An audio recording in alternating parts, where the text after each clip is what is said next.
What up, fam? This is A2D Wednesday nights. Make sure you hit that like. Make sure you hit that subscribe. Come talk some birds with us. Let's go.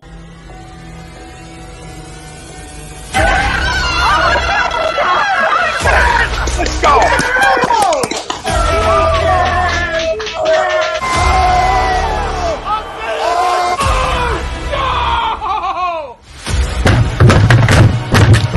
This ain't the fuck like oh, this thing he stinks. Oh shit! It's gone.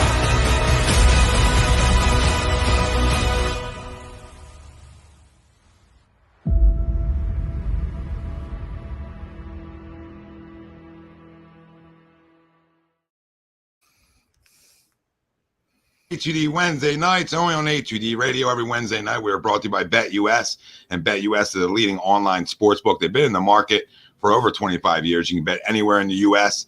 on everything. Make sure you use our promo code A2D, and you get a 125% sign-up bonus. That's promo code A2D. Gets you a 125% sign-up bonus at BetUS.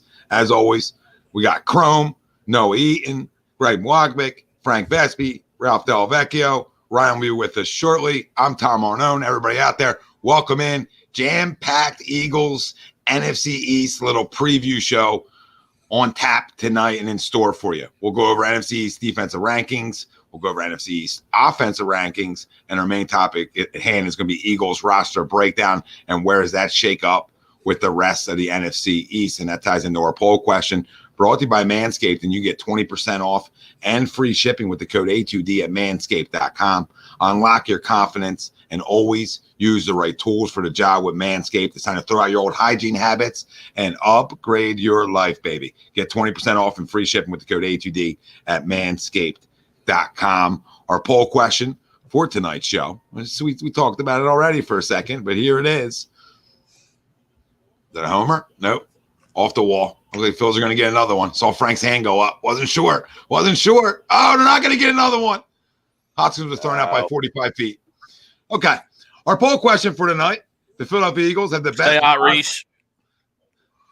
Sorry. No, you're good. Our poll for tonight. The Eagles have the best roster in the NFC East. Do you agree or disagree?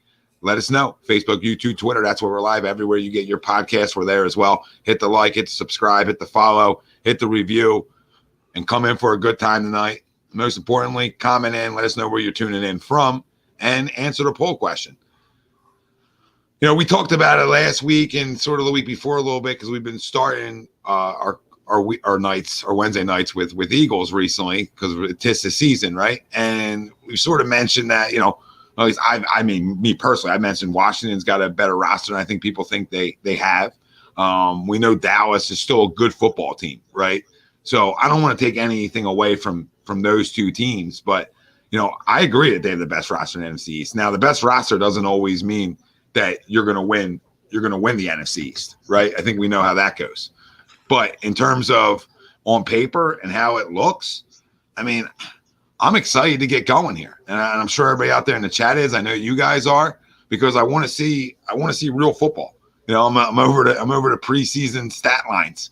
I would love to see some real football and dive in some of the meat and potatoes here and really find out what we have as a football team. But man, I'll say it again. On paper, this is the best roster because when you look at the best rosters, you start up front. Right now, if there was a clear-cut stud QB in this division, like Pimp, can't miss. Here, that's someone hold me. Oh, someone hold me, please. Yeah. Holy shit! I was looking over my shoulder. I thought I saw a flag behind you, Tommy. I'm like, holy smokes! I need to get my Thunder buddies. Save yourself, boys. Save yourselves tonight because I might not make it. I might not make it through. But when you talk about rosters, right, you talk about having the best fronts, right, and you start there when you don't have that star quarterback, right, and nobody in this division, in my opinion, has that star quarterback. We have a lot of sort of unknowns. Dak's a good quarterback, not a star, right? Carson has shown the ability for a small sample size to be a star, but hasn't regained that form. He's shown he can be good, right? And Jalen sort of showed the same thing, right? And that he can be good, right? But and Daniel Jones is just irrelevant in the conversation, right? So then you go to like, okay, let's look at our lines. Well, our offensive line and defensive line are hands down the best in the division.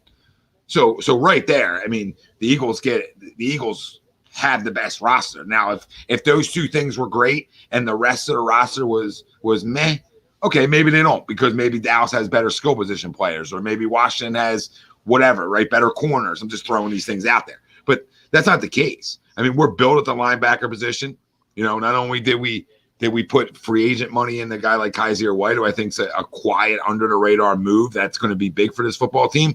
But we also use a draft asset and getting a guy like Nakobe Dean too. So right there, our linebacking core is better, right? And guys like Davion Taylor and TJ Edwards, they're guys, right? But it's deeper than it was, and it's better than it was. And you go to corner. I know Bradbury's sort of been banged up at camp, obviously with a little bit of an injury, and Slay looked like he went down today for a little bit. But those two guys seem to be ready to go week one from the looks of things. And the safety position's okay, right? And that's probably the weakest part of our football team. So I'm just staying on the defense side. Offense side of the football, same thing. You got a really good tight end. You have two damn good wide receivers, right? Your running back room's a little weird. We don't know what we have. We know we have a talented Miles Sanders. We know Kenny Gainwell, from all things said in camp speak, looks really good, and that's great. I think Kenny can be a really good running back. But we've talked about the running back room not really mattering when you have a quarterback that can use his legs like Jalen can. You're going to run the football, and you have an offensive line that's a bunch of road graders. You're going to run the football. So when you look through all that, and we'll break it down more in detail as we go, but just to answer the poll and keep it moving, that's why I agree, because the fronts, the quarterbacks are all sort of the same, but the fronts are the difference maker here in Philadelphia when you're talking about who has the best roster in a division.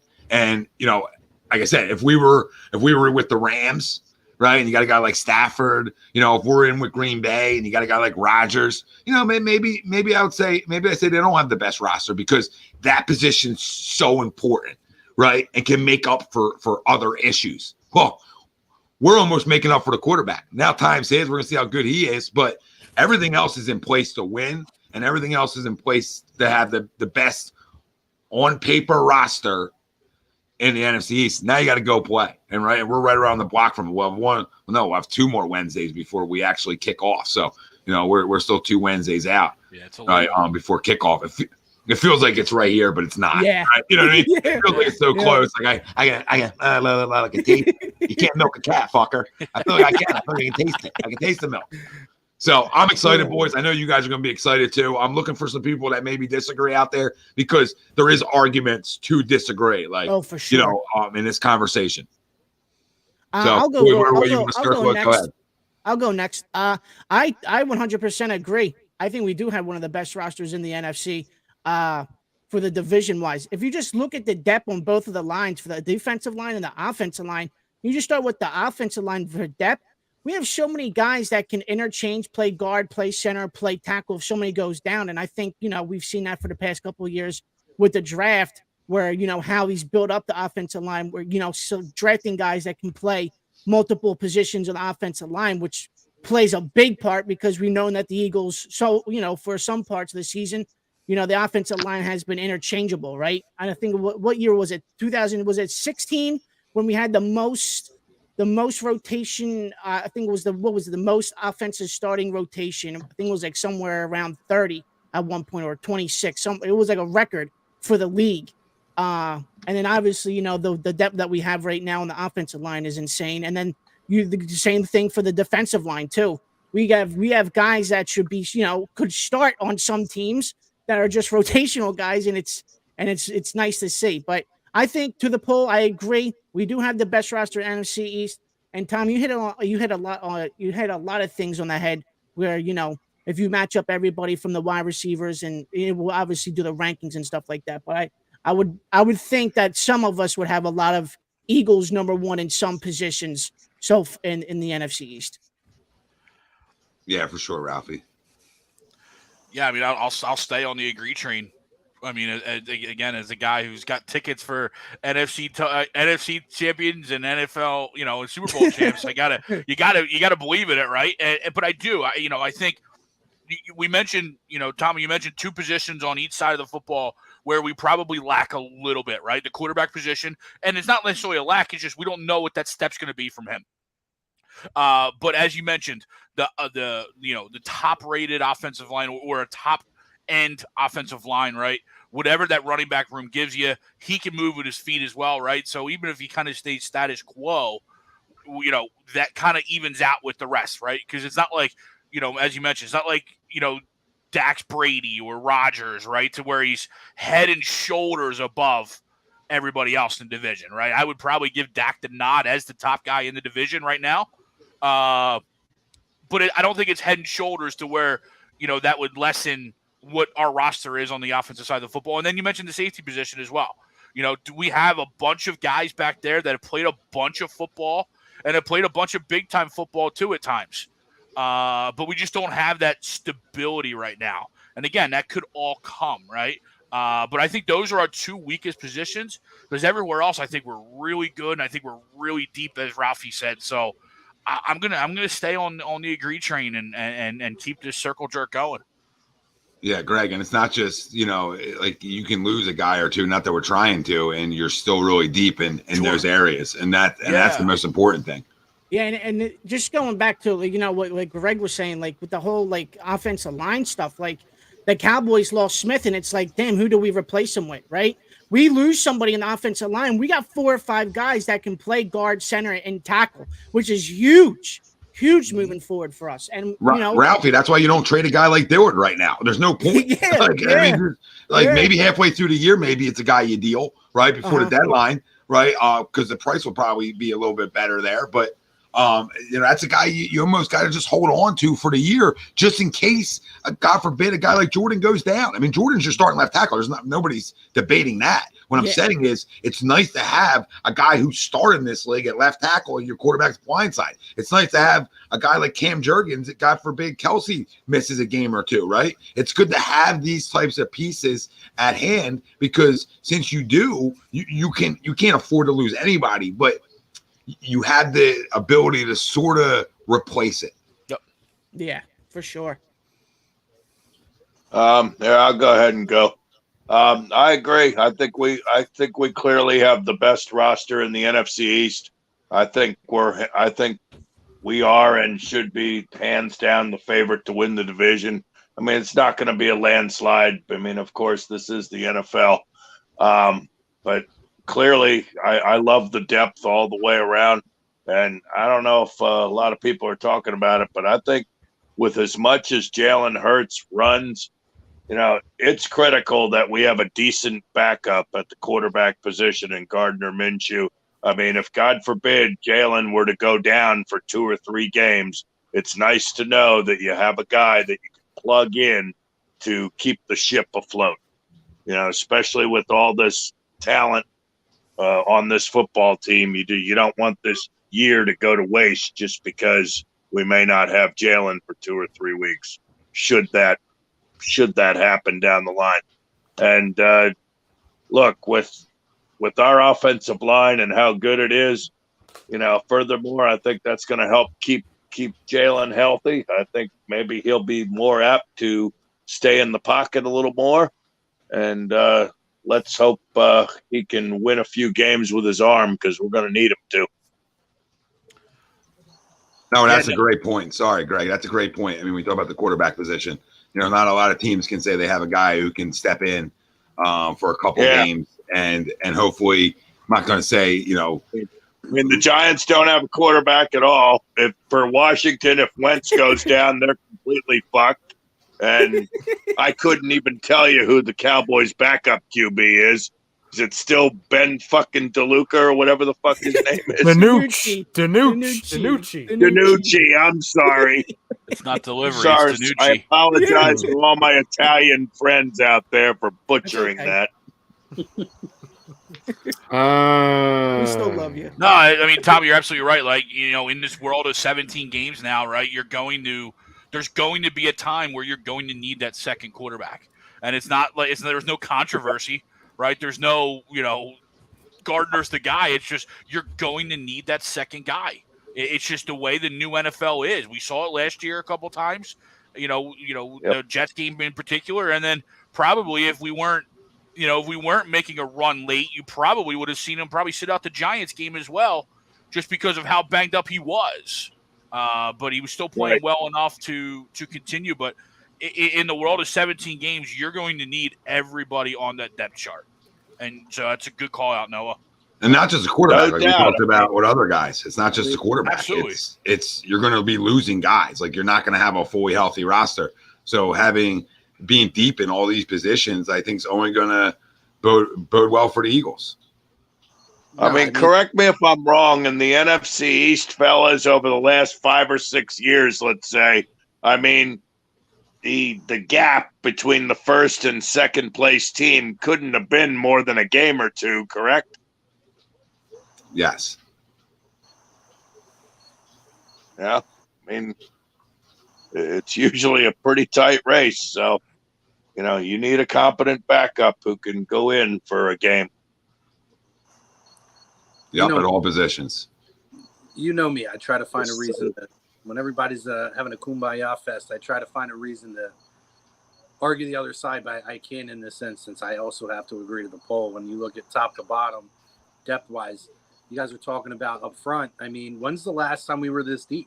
2017 is probably the last time we were this deep up front. And it's been a long way, because what did you talk about all the time then, Tom, right? Front eights. Forget front fours, front eights. And this team seems to be kind of rebuilding itself and remolding itself in that light as far as winning in the trenches up front. And we know we have two really, really good number ones and number twos. I really like Quez. I think Quez is going to have a really good year this year. I think he's a guy that could end up having a breakout year this year and really solidify that number 3 spot. And then, whoever falls in line after, whether it's, maybe Reagor, maybe the hype in camp, we see a little bit of that comes to fruition, and he gets a little bit of that Nelson Aguilar rub that he had, that it took him a couple of years. Not counting on it, but it's something that could happen. But when you look at the depth, and you guys talked about where we're weak, I saw the one comment, would you trade Dillard for Kareem Hunt straight up? Yes, I would in that instance. But if that's not an option on the table, I agree with you. You have to win up front. And especially if we don't have that certainty behind the line of scrimmage with the quarterback, with an uncertain running back core of how that's going to end up panning out, and if our guy is going to remain healthy. We have to win there. I love our out. You guys know that I love our cornerback set. So you can check out what I saw last week if you want to hear all that. But, and I think that they will address the issue. And the fact that you're hearing them talk about Kareem Hunt tells me that they're not going to be satisfied. If there's an upgrade that's available to them, Howie's going to go for it. I really believe that this team thinks there's a window that opened up this year that they can make a real run at this. And if they can put that firepower behind Jalen, sky's the limit for this team. I mean, we talked about their 2 big hurdles. Obviously the Rams and the Bucs are going to be 2 big hurdles. But if you can get that deep and get in the second, third round of the playoffs, all bets are off at that point. So, and hey, we saw Cincinnati prove that last year. So I absolutely agree. And I know we're going to break down both sides of the football. But I think that people were talking about Dallas. I agree with what Tom said last week. I think Washington is the team that might surprise you and give you that run and push them a little bit further. But I think it's the Eagles. Yeah, Crum, and you said something about like the 4th wide receiver and it being like a Nelson Aguilar. I could, as much as I know he's a gadget spinner, when you're playing with these types of guys on the outside, you're going to get opportunities, and you're going to find chances to make plays, and time's yours here too, right? And we talk about a guy going into his 3rd year as well, right? Can he sort of figure it out, right? And not having to live up to anything either, because when you're going from having to be a one or two wide receiver for a football team, and you're dropping all the way down to maybe not making a roster or being a 4th or 5th, right? You get some more opportunities in terms of less pressure, right? And I think with less pressure can come some results maybe, and we'll find out. But I wouldn't and I'm anti Jalen Reagor, but I wouldn't say there's like that he can't. Not saying you said he can't. Like, I wouldn't say that he can't have a 35, 40 catch season, 5 touchdowns, and be like more productive than he's ever been and say, okay, like this guy makes some big plays, right? Because it's not even about like how many catches. Like, can he have an average yards per catch of like 14, 15, where he's a big play guy? Yeah, that's always got to be big plays for me. It's timely plays. It's important times in the game where you need it, where you need to stretch the field and you need that big play, that ability he's supposed to have had coming out of college as a first-round pick, or whatever the case is. It's being able to create plays and find your moments. When you're the fourth or fifth wide receiver, you're not going to be you're real far down on the checklist. So if you're in, you have to find your moments, create your moments. And he has, as a first-round pick, to fall all the way as the fourth guy on the depth chart. There's no other opportunity, no better opportunity at this point to have almost taken some of the pressure off of him, taking away some of the excuses now. So now we remove some of the expectation. This is what we think you are. Now prove to us that you are a semblance of the guy that we thought that you were. I think he could do that. I think he could show us some flashes. I do think he's going to have some pressure off of him this year. But if he comes into the fourth spot and he produces nothing again, I think that he's going to be written off. But he has that chance now, like we talked about with Nelson Aguilar constantly dropping footballs up until that Super Bowl year where he just kind of took off. He has that chance now in year 3 to take that step. So if he can take that and you're 4 deep on the wide receiver side. I'm shocked you haven't rated fourth. What's that? I'm shocked you haven't rated fourth. That's high from everything I'm hearing. I'm just saying if he can get himself into that slot though. Yeah. It's very interesting. They're very deep at the wide receiver position. No, they are. And there's some of these guys are making a case for themselves. I like the kid, the Olympian kid. I think that he showed he can make a couple decent plays. He burned Cleveland secondary down the field. That play was run straight. I'd almost rather roll the dice on him than Jalen Reagor, to be honest. Oh my God, we're not going to score another run. Yeah, I mean, listen, I don't know where he ranks out at, nor do I really care. I'm just saying if he's the 4th or 5th guy, there's less pressure. He might not even be that guy. And Tom, who knows? As a number one, a first-round pick, and he may not even make the team. He might not. But if he's not even at the 3rd guy at this point, doesn't matter then. Now there's no excuse. If you make the team, you should be able to make some sort of plays because we really, really took a lot of the pressure off of him. Yep. And then I saw the one comment, Bryce with the walk-off. The only thing I was thinking during that celebration, watch the thumb. Don't hit the thumb. Everybody looky, no touchy. Looky, no touchy. Double. Keep hearing the Phillies got this top prospect down there named Bryce Harper. Yeah, they should call him up soon. Who said we have bad prospects? We have this guy. This guy should be good. Like that kid's got some potential. Should have been up yesterday. He should have been up tonight. So he's not eligible for tonight. Well, that's on them. It's on them. You're wasting hits. You're wasting 2 home runs. Now you're wasting walk-off hits. I think he had 3 hits tonight. And we're just wasting hits down there. Wasting hits. He'll come up here and be ice cold. Watch. You guys want to put money on it? No doubt. First week after this, he'll be ice cold. We'll be like, I'm not even a Phillies fan, and don't you dare put that on Bryce. I think there were more people tonight at the Lehigh Valley game than there were at the Alameda Coliseum out in Oakland. Yeah, well, we know what's going on out there in Oakland. Oh yeah, lot of hot steamy action up in Mount Davis. So did everybody go with the poll? I did not go. You and Frank did left. not go. All right, you guys go. You guys were on time. I was late. I'll go last. All right. So for me, I also have to agree to the poll. I mean, looking at the rosters and looking at our position groups, I think we're pretty much the best at our position groups, maybe save for 2 of them. One, obviously, being the safety. 2, quarterback. You could throw some question marks on quarterbacks. I mean, we know what Jalen Hurts' potential could be. It's just all how he plays this year. We don't know about Carson yet for Washington. If we don't know which Carson we're going to get, if we're going to get the 2017 Carson or the Carson that we saw in 2020. So that's a bit of a question mark on where Carson's going to be. But yeah, I mean, the Eagles, they did a lot in this offseason. They made themselves a lot better. And, I think this is still going to be a fun team to watch. And,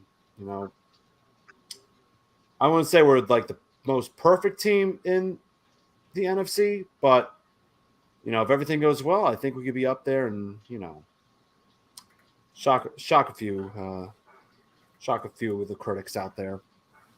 So I agree. Clean sweep. Greg already went. Oh, sorry. So it's me. You're it, yeah. Just you. Okay. I'll make it I'll go with agree again. And I don't think it's a landslide by any means. I think there's certain position groups that that we are maybe second or third in, for example. And maybe my opinion is skewed. I won't speak for everybody, but just comparing it to the last handful of seasons, right? Like Chrome, I think you mentioned, like when's the last time this team was this deep? I look at the depth, then I look at position groups that really we refuse to address, in the past. I start with this linebacking core. Like, is it the greatest? No, it's not. But we've had some really, really good rosters in the past while having a linebacking core that was non-existent. Alex Singleton's, Nigel Bradham, we thought was good, but I look back now and I say to myself, well, was he really good or was he just solid? But that made it seem like he was really good because you're comparing it to all the other linebacking cores in the history of this Eagles team, at least in recent years. He was serviceable because of your front four, right? That's too. Where the difference is, right? I thought he was good enough. He was a big player. He did seem to be around the football and be involved in a lot of big plays. So I think that heightened him, seeing him visibly involved in those kind of plays. No fucking way. Did he just drop that ball? Yes, he fucking did. Right. Yes, yeah. It clanked right off of his fucking glove. This is the guy who can't hit, right? Damn it. Who is Oh, it? no, that's Munoz. Oh, my God. Yeah. Why the hell was he up? Why is he I thought up? it was Zimmer. Can I ask a dumb question? Why is he up? Keith Hernandez is smiling. Because they took Derek Hall down. He'll be fucking sent down after the game. Don't worry about it. Guy sucks. This is when we lose. Put Nick Maton out there. At least he can hit. Listen, we're losing 5-1 to the Cubs, so Damn. Good. Keep it that way. You stay down there. You stay down there with that. But yeah, I'll stay in first place. I have nothing to say to that. I can't come back from that. So I'll just move on to my poll. Yeah, I mean, I look at the improvements that we've made over the last couple of years, and to me, like I hate saying this team has no weakness because there's always a weakness on the team. But I think the only two things, if you want to point out, like, hey, this is glaring, to me, it's two positions, and I'm really reaching with the one. But on offense, it's the running backs. To me, I know some people will disagree with that. Which, by the way, and I saw somebody in the comments mention it. I think they're going to add to that. I alluded to that last week. I think, I don't think it's Kareem Hunt. I don't think it's Josh Jacobs. I think it's Kenyon Drake. Like, I think Kenyon Drake is going to be here by week 1. Is that awesome? No, but he's a guy who fills a role that got cut because the Raiders have a loaded running back room. And the safeties, which I was reading just before I jumped on, that all reports are... Who's not on the team? Who's not on the team? For the running backs? Yeah. Who's not on the team? Well, I think they carry 4. They'll carry 4 running backs.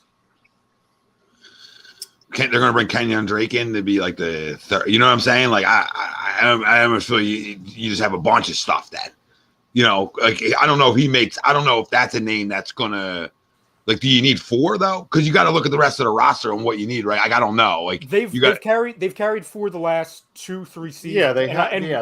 Yeah, and they've healthy scratched the back one. Like, for some games it was Gainwell, the other it was Scott.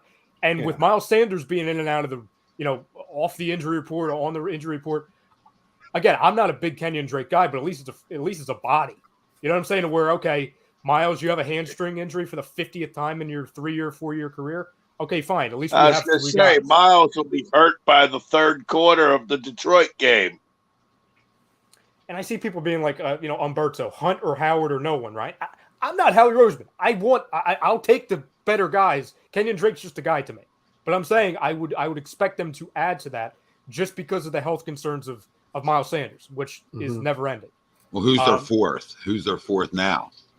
Right now it's Huntley. Yeah, that's what I was Okay. thinking. Huntley. All right. I don't know if they make a move honestly right now, unless Miles isn't ready week 1. Like if Miles isn't ready week 1, then I could see them doing that, right? But if Miles is ready week 1, I don't know if they're just going to make one to make one. Like I think they will if Miles gets hurt in season. Like a guy like Kenyon Drake, I feel like not poo-pooing that name, just a guy that you can get, not him specifically, but that type of player you can get week 5, you can get week 6. You know, so I think that I don't know if they're going to add to that room preseason, like right now. But I mean, if Miles isn't healthy and gets banged up like early again, which is probably going to happen, then I would agree with you that I think they would probably add somebody like that. If they sign somebody in the next 2 weeks, that in my opinion says one thing, and that is sound the alarms on Miles Sanders. That hamstring thing is a real concern. Which they might already be to that point too. They might be. I mean, they haven't given them money for those reasons too. You know, I don't know. Like, I don't know, like outside of him, like what's out there. I think that's where you gotta then, you know, hang the bait out the boat there and try to lure somebody with some of these offensive linemen you have, et cetera, and try to get somebody that way. But, you know, I think they like Kenny. I think they like Boston. You know, I know if Miles is healthy, they like him. But I don't know if they'll do, like I said, that's what I was saying. Like if they think Miles is healthy week 1, they're not going to make a move. But if they feel like he's not, then I could see them maybe going and trying to upgrade the third running back a little bit, because then it's also tough because you're up against it where week 1 is too, right? So like anybody you bring in isn't going to be really ready to bring you anything for at least like 2 weeks before they get acclimated. So that's why I'm surprised that they didn't address that earlier, you know. But like I said, they must feel good about what they have in their room.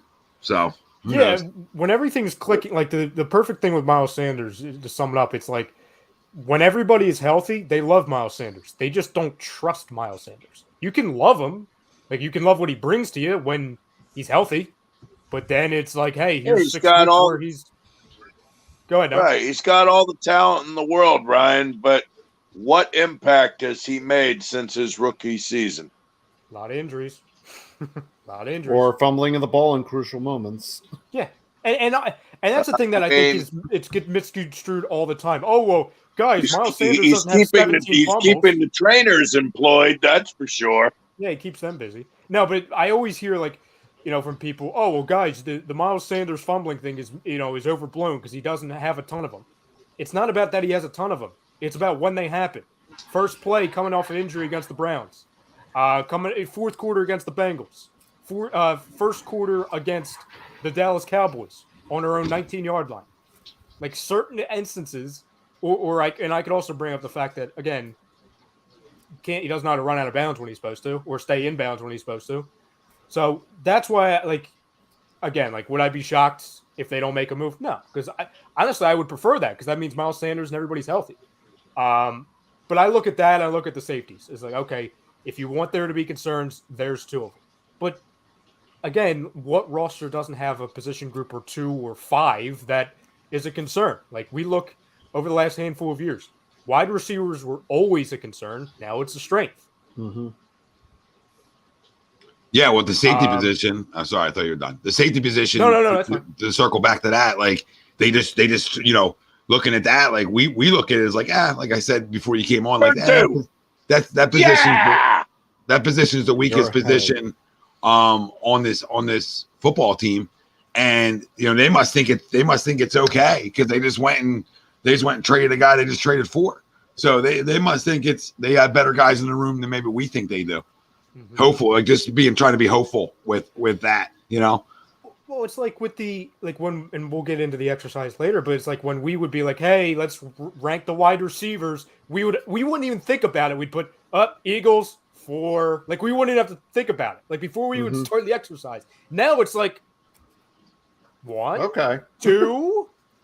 You know, like it's there's certain. It's like a light bulb hit, right? Where it's like, hey, we need a linebacker. Hey, we need multiple wide receivers, not just one. I understand it's all potential, and don't get me wrong. Like I'm a little bit worried that we're like the national media's darling. Like, oh, look out for the Eagles, because it never feels right that they pick us, and usually when the national media picks us to win stuff, it's never a good thing.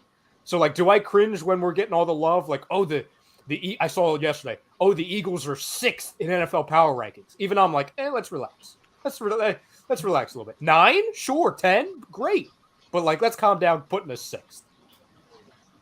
It just feels unnatural. Yeah, it does, but they deserve it, right?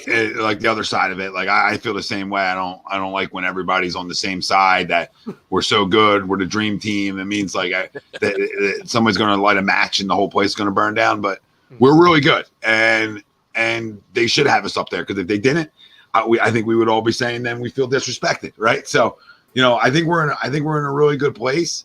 I'm almost over talking about all this stuff because I just want football. I just want to see it. I just want to see how good we are, because all we've done, since draft night, and rightfully so, is pretty much give a million hand jobs to Howie Roseman. And we should, because he's done a tremendous job, right? But it's been a Howie blow fest. And I was the first guy that dove down on him. You know what I mean? So, so I'll hold myself accountable there, but he's done a tremendous job. He really has. I mean, when we got to go through a roster and everybody's on the same page that, hey, our two maybe weakest areas are safety and running back, and running back doesn't even matter to me, because I feel like I'll rush for 1,000 if Jalen's my quarterback. So our really biggest weakness spot is when you talk about the safety room. I mean that's it. Now, guess what's going to happen? We talk about some of these other position groups, and we'll get more into it in a minute, that we think are really good. And guess what? Some of those position groups might not end up being as good as we hoped or as advertised. And then maybe the safety room is somewhere where you're like, man, these guys had a really good year, right? Really good year back there from those guys. Or, hey, running like Kenny had a monster year, right? Well, nobody expected to see that coming, right? So there's ways where all this could shift on us too, right? And that's just the nature of just having to go out and play. But on paper, the positions we talk about, they're the positions of power for this football team. It's funny, we were just talking about the safeties, right? And this just popped up on my phone, so don't think it's the trade machine, like this is an actual report. Via Adam Kaplan, the Eagles are, quote, not done at improving the safety room. They added that the safeties have been a problem so far in camp and preseason. So I'm over here thinking they're going to make a move at running back. They might make a move at safety, which I would imagine comes with the cuts, because there's going to be a ton of people getting cut. Yeah. Sam, is that a real question? I mean, who do I dislike more, or Kevin Cobb? I mean, I don't think Kevin Cobb really had a personality either.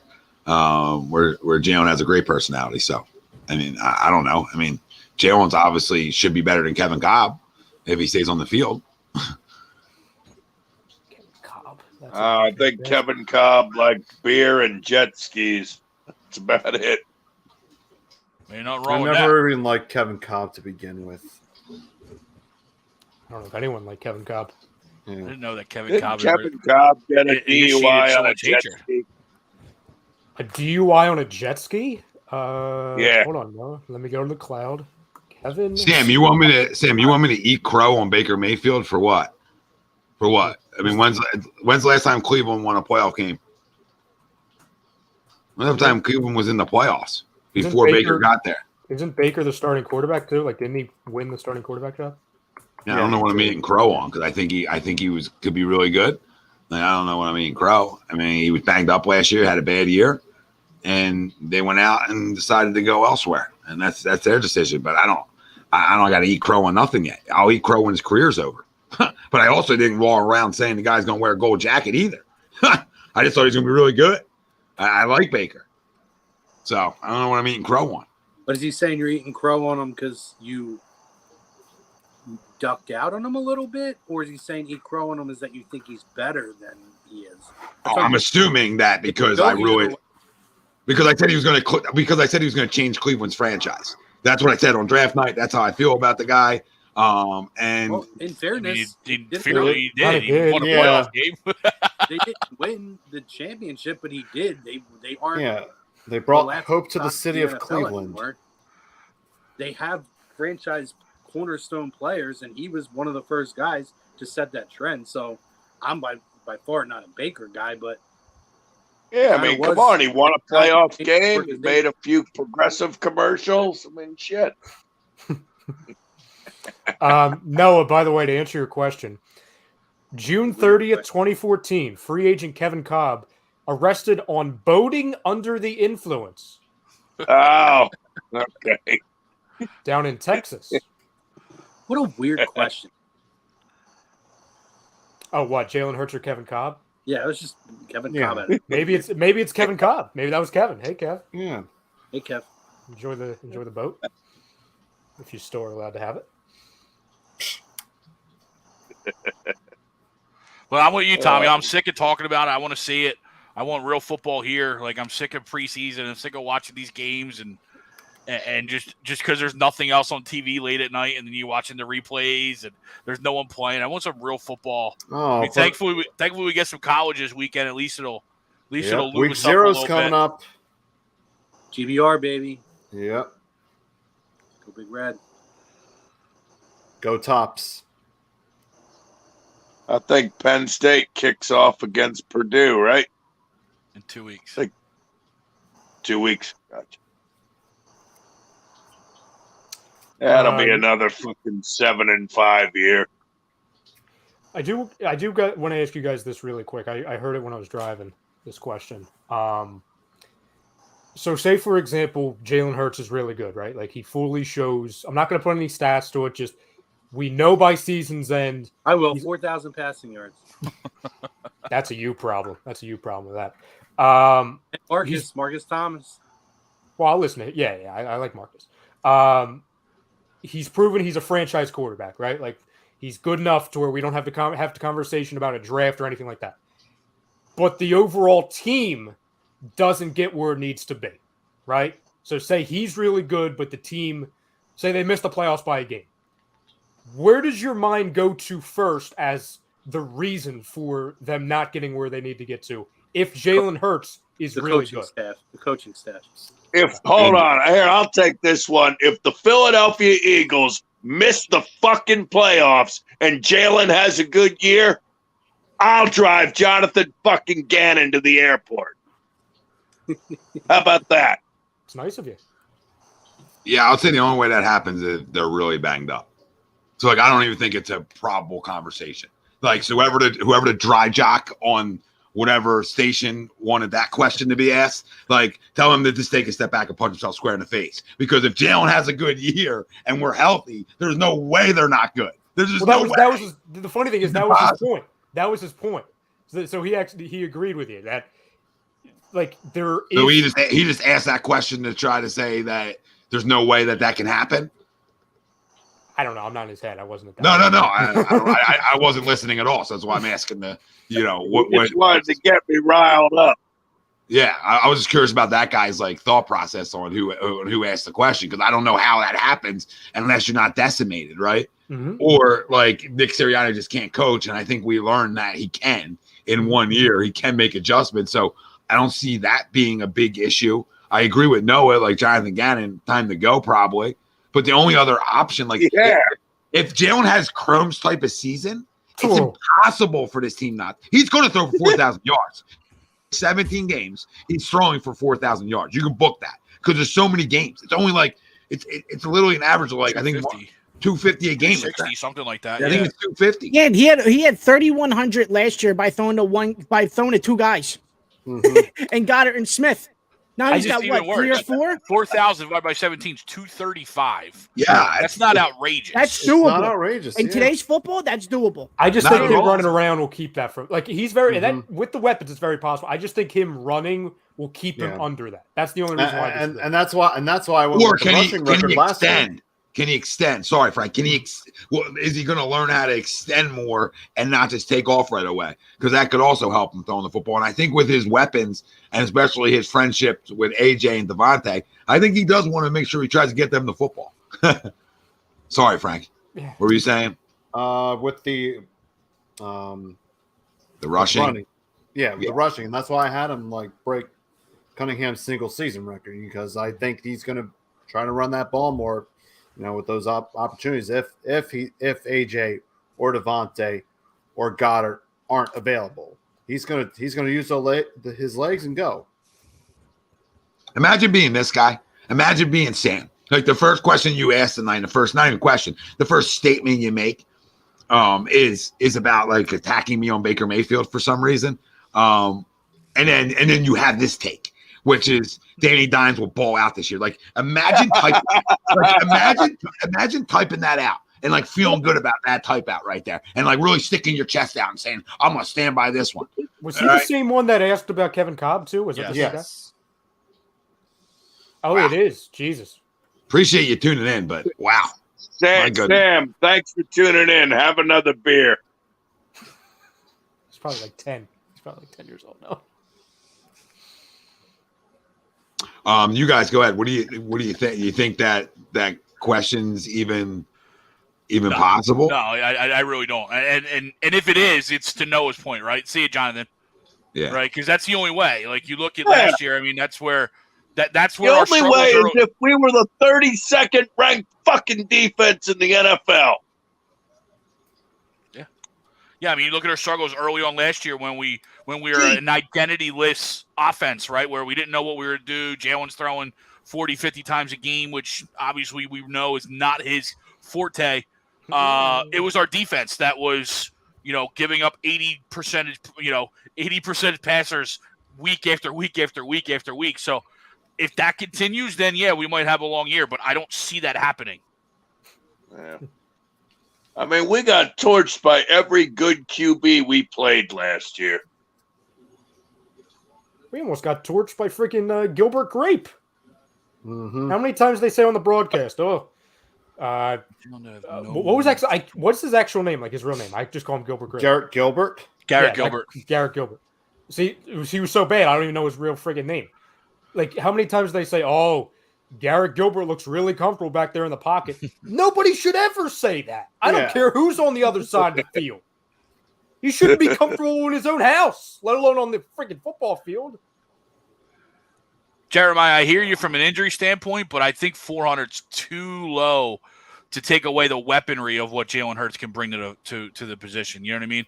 I understand 400 probably keeps him in the pocket, probably keeps him upright, doesn't get him dinged up, but I think 400 is way unrealistic, and it handcuffs what he does well. You don't want to handcuff a guy, so early in his career. You guys see any of that happening?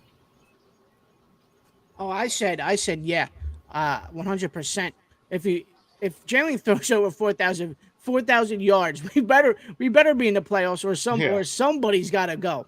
Right. Because you would think, like I said, Jalen had over 3,100 yards throwing last year, and he was only throwing to two guys most of the time, in Goddard and Smith. Now he's got 3 or 4 guys to throw to this year. He should easily get to 4,000.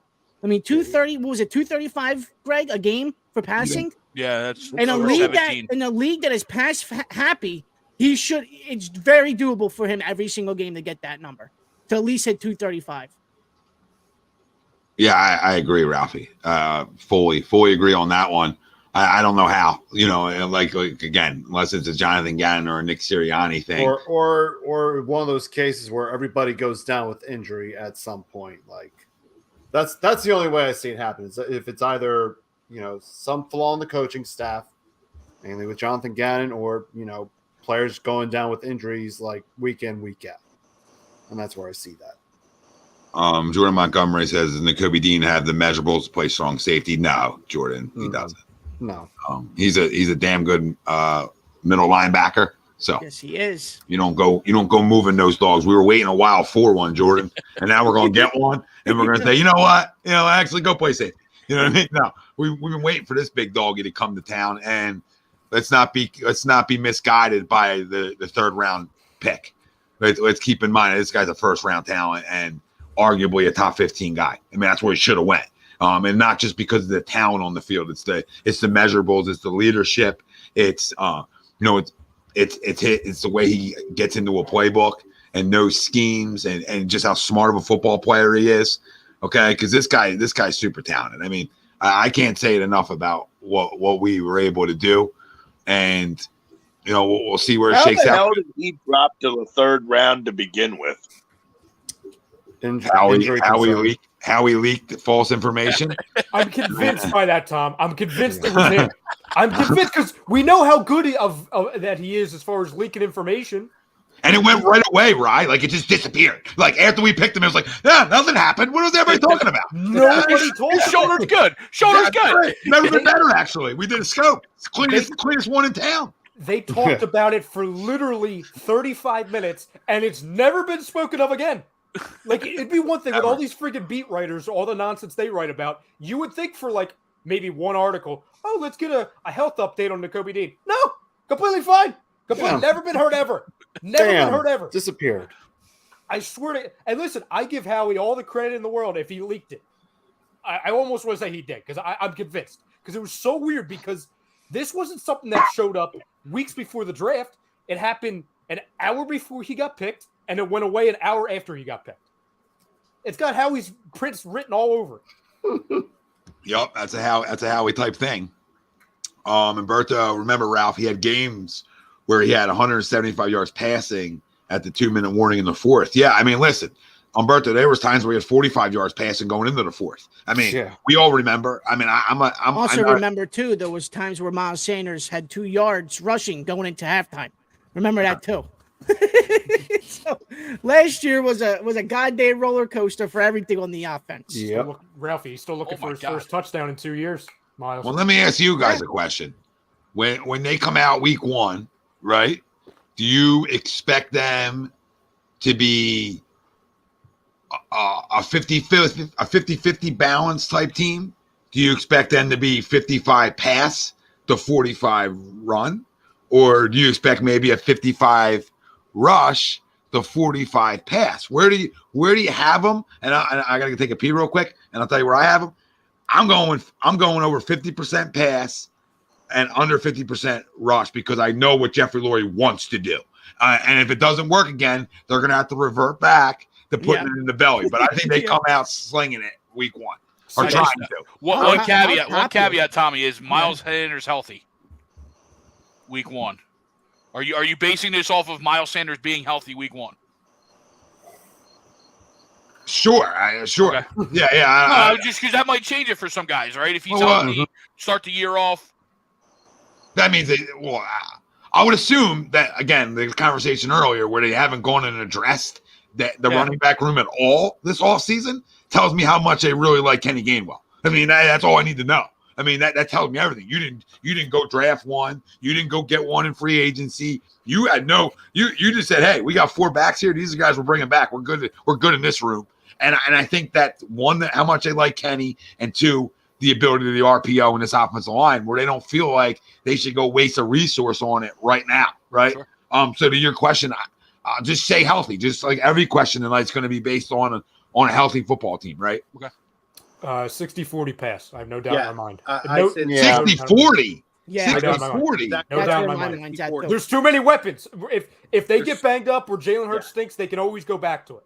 I think that's egregious. Not on you, on them. If they're 60-40, that's flat out egregious because that tells me they didn't learn a thing from last year. When you have an offensive line this good, you can't be 60-40. You cannot be. You're almost a detriment to your strongest part of your roster, which is your offensive line. That's the strongest part of your roster. Now, I would say this. They're going to throw more, like I said, but I don't know. I don't think if we go 4 weeks into the season, I don't think it's going to be a 60-40. I mean, it might get close to that maybe, but they got to run the football. And I think they know that. But I think what hurts that percentage, right, of it being 60 is your quarterback and the RPOs and him running the football. That's why I don't think he'll get to 60. You know what I mean? If it was a pocket QB, I agree with you, but it's not, obviously. I think they're going to try it week 1 because they have that insurance policy of always going back to the run, especially if Miles, like to your question, Greg, it's a great question with Miles. My answer to that was going to be, if Miles is on the field, how healthy is he really? Like, is he ever healthy? You know what I'm saying? I do think that's an effect, obviously, but to me, I completely agree with you, Tom, to where what it should be relatively balanced or closer to what it was last year, right? Feed off of the running game and then build off of that. But it's clear to all of us that that's not what they want to do, because if they wanted to stay with what they were last year, they wouldn't have gone and traded 3 picks and then signed a wide receiver to $100 million. Like you know what I'm saying? And I understand that's not, they didn't get AJ Brown for this year. It's for this year to help Jalen and then, build with whoever's in the room for the next handful of years. But if Dallas, Devontae, Quez, Pascal, Brown, Gainwell in the passing game, if they're all available, he's throwing the football. Especially they're like, it's the Lions. I don't like that, but I just think that's where Jeffrey's going to be like, oh, let's see how good he is. And then if he sucks, then, we'll go back to what we were, the last half of last season. Sorry, real quick. I didn't mean to say, did I say week 1 only? You did say week 1, yeah. Okay. You said, what do we expect to see in week 1? Okay, well, okay. I meant to say, week 1 throughout the year. Like, where do we expect him to be on a pass? I agree with Ryan. Like, that's a week where you're like, I would throw 70% of the time. You know what I mean? But, I'm more curious where you guys stand. Sorry, leave me here, because I really do got to pass. But let's just say 4 weeks into the season, where are they at the first quarter mark per se? No, 4 or 5 weeks in. I think what you said, 55-45 is a very, very realistic expectation. I think they do come out week 1 and go 60-65% pass with all the weapons, and I think they want to establish week 1, especially against a team like Detroit, where they can put up some big numbers potentially. I think they want to establish his confidence as a passer and show that he can be the quarterback, the passing quarterback, when it's necessary. And that is a good week for them to experiment more on the passing side of the football. So I think you might see 60-65% week 1 passing, but like Tom said, by a quarter of the way or halfway through the season, I think we're going to see it balance back out to where it's going to be around 55-45. That's always been my money. I don't care who's quarterback. That's always been my money zone, right? 55-45. Because then whether it's RPO or whether you go back to like the Donovan and Andy Reid, years where it was the true play action, right? When back in those years, you have to be able to sell something. If you're an RPO, you got to be able to sell the run. If you're a play action, you got to be able to sell the run. And you can't do that when you're a 60-40 or higher, right? I agree. There's going to be fluctuations week to week. But I think at the end of the day, after week 4, you're going to sit there and probably be in that, 55, 45, 57, 43 range, just because that's what this team is, right? To Tom's point, your best portion of your team is your offensive line. You're asinine to go away from that for an extended period of time. I think they're going to be pass dominant until the quarterback has a bad game. You know what I'm saying? Because if he throws for, 290 with 2 touchdown passes and a rushing touchdown, they're going to be, all right, week 2, let's go again. You're going to throw for 275 and 2 touchdowns again? Let's go again. If he has a game, like he did against the Giants, when they had like 6 drop passes or whatever in the end zone, but he was still bad, then it's like, okay, next week we'll rush the ball a little bit more. And really the answer, if we're really being detailed about it, it should be based off of the matchup, which is something this team hasn't done in 2 years. 100% agree there. Absolutely. How many times, I feel like it was against Dallas, possibly, or one of the division teams, where their secondary sucked. So it wasn't Dallas, because Trayvon Diggs, while he gives up 4,000 yards, he does have interceptions. It was against somebody with a terrible secondary, and we didn't throw the ball. And then it was somebody with a terrible rush defense, and we threw the ball. It was like that for the first 10 weeks. I'm like, do we look at a matchup sheet one time? Do we look at a roster? Yep. Go to ourlads.com. It's very handy. I have it right here. So I hope they base it off of that, where it's like, oh, this team can't defend the run. Let's move it a little bit more. Oh, they have Ronald Darby and fill in the blank second cornerback. Okay, let's throw the ball. Ralph, you agree with that, Frank? Yeah, I agree with it. I think it should be based on matchup, and when it comes to balancing out those plays, I guess once again, I think they're going to stay somewhere around between the 55-60 mark in terms of passing, but the let's just base it off on the matchup, look at our strengths, look at their weaknesses, and see where we can go for there and capitalize on that. That's just how think I see coming it. out into week 1, I think they're just gonna let Jalen rip it. Yeah. I really do. We're gonna For see what he something is. screen, yeah. Obviously, you have all the weapons now, right? You have 3 guys to throw the football to. Let's see him rip it. And I think you could see him up to be 35, 40 passes in week 1. And we all know the owner loves to throw the football. He's not the type of guy that wants to run. So hey, listen, he went out. He said the okay to go and get AJ Brown. There's no shot where it's going to be the opposite way, where it's 55% run and 45% pass. There's no way. You might see old Andy Reid come out and sling it the first play of the season. Oh, absolutely. And show that that arm strength is there for Hurts. Yeah. Like to be like the first play. Bomb to Brown. Yeah. Let that be the first play. Hurts the Brown. Short. Umberto, 2 things. One, do yourself a favor, and I understand what you're saying, trust me. I wouldn't look too much into what we did last year, because, you don't need me to say this, but every team's different, every situation's different. There's hardly ever a carryover. And 2, you got to remember that Detroit Lions game in which we played, I'm 99% sure they want to fact check for me. That was the game after the disaster in Las Vegas.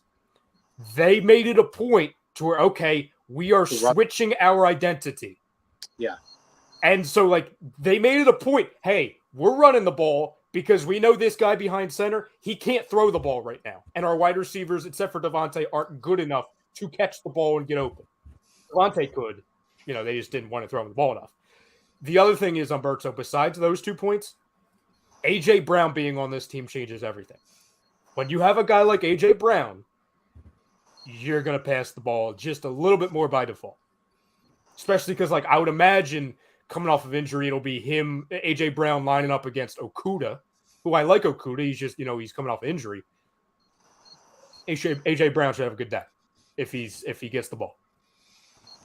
Yeah, I would think that the Lions, if there is a strength to their defense, it's their defensive line, right? Obviously, you go out and you draft Hutchinson, although I'm not sold on Hutchinson in the NFL, but they're obviously better at the defensive line than they probably are in their secondary, and that's probably pretty evident.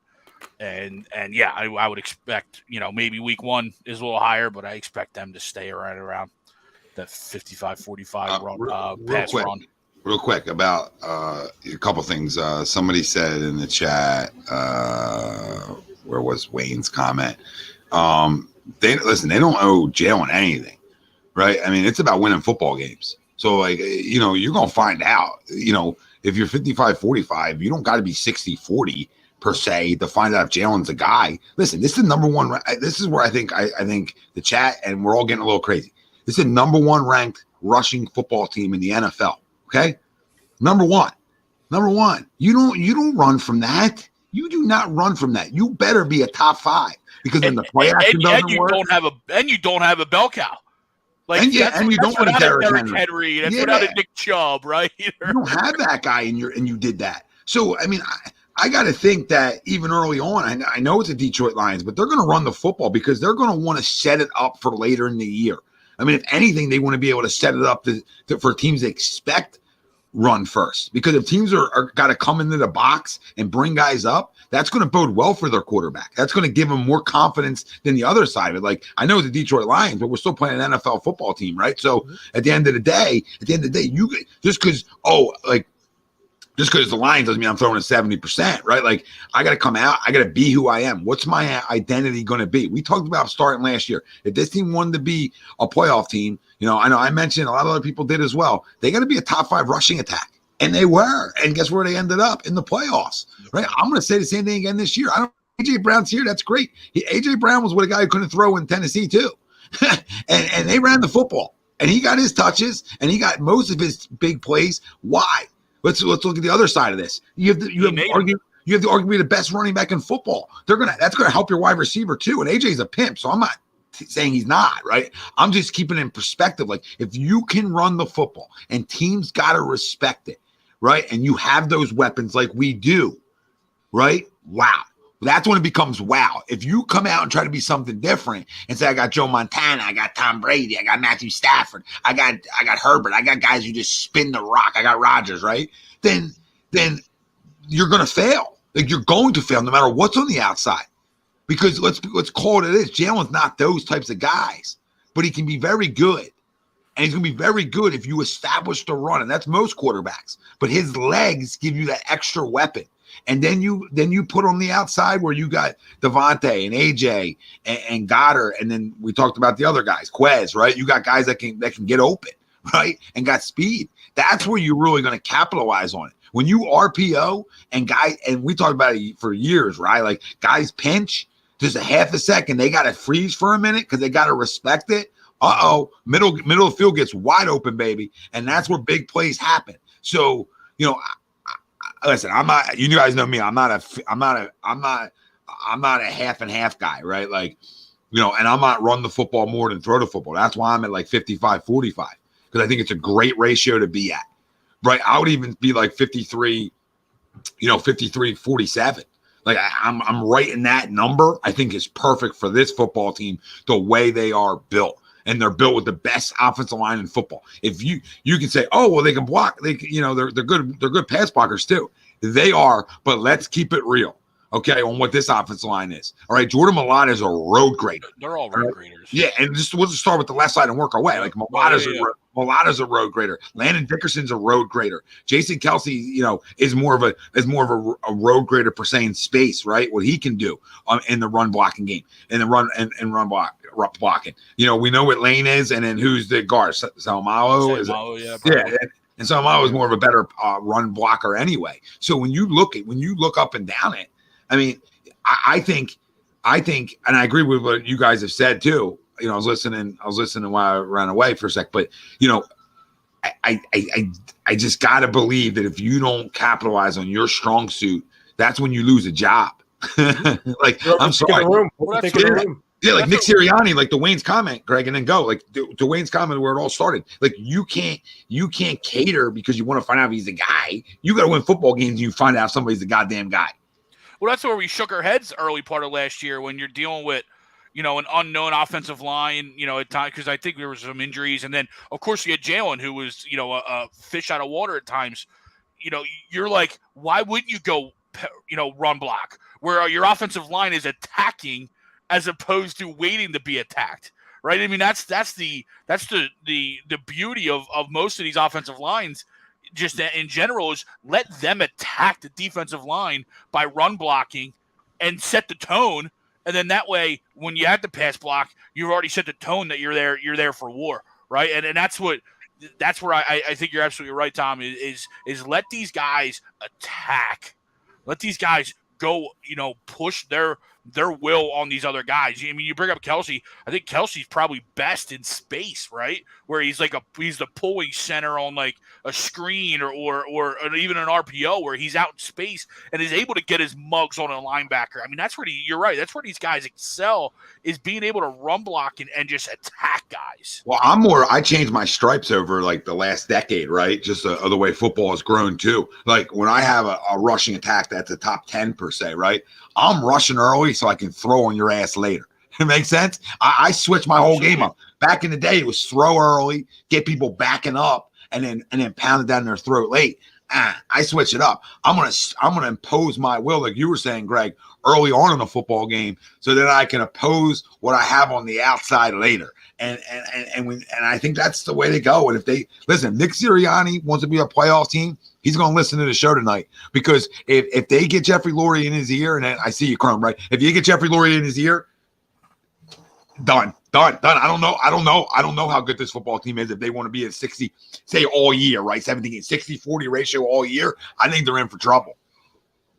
Yeah, to your point, I think we saw that my stripes changed a while ago, because how many times when we watched the Andy Reid era did we not establish the running game early, tried to throw the football, and where if they had an issue, then it was trying to establish the running game late, and they had issues doing that. And I think that's when I started to change it, where, when we bought Ajayi in 2017, right, everything was let that little committee of him and Blunt establish that running game, open it up so that you can get the ball to guys like Nelson guys like Alshon Jeffrey, and that was the key. Getting Ajayi that year allowed them to do that, and I thought that was the key to turn that around. So I'm with you 100%.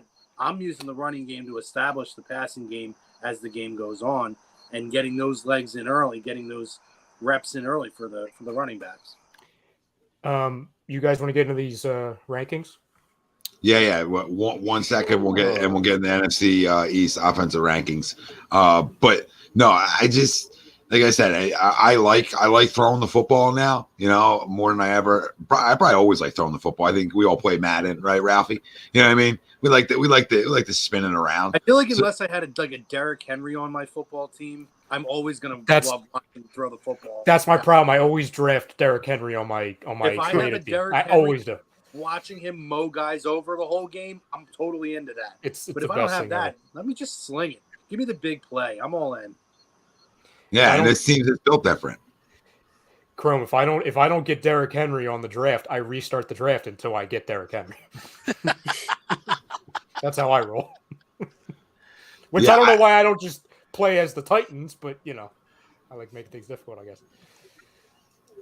Oh, you're talking about the Madden draft? Yeah. Yeah, you know how you can Derrick Henry is always my first pick, and if he's unavailable, okay, let's start over. Let's redo this. Yeah, let's redo this. Let's not make a mistake here. I just don't want them to get cute this year. That's my biggest thing. And I don't want them to say, "Oh, well, you got the keys and you got to prove you're the guy." Listen, first off, and Mr. Butler, I hear what you're saying in terms of Jeremiah. I hear what you're saying in terms of keeping the GM and the owner happy, keep your job. You know what keeps your job? Going to the postseason, winning divisions.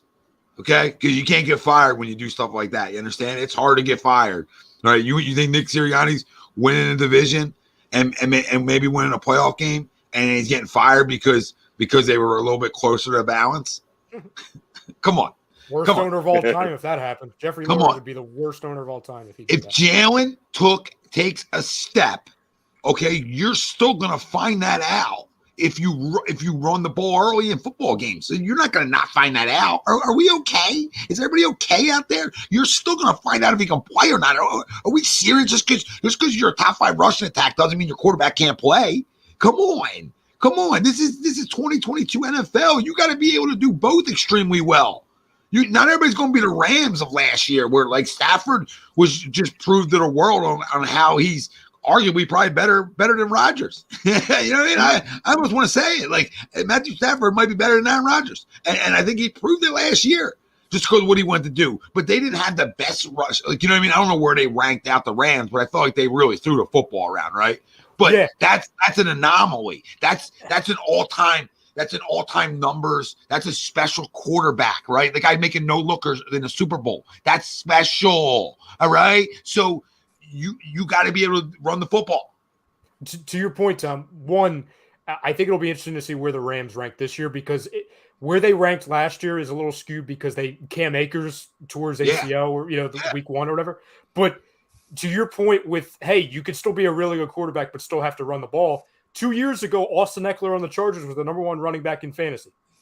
And I know he caught some passes, but it's like, hey, Justin Herbert's under center, and they're still running the football.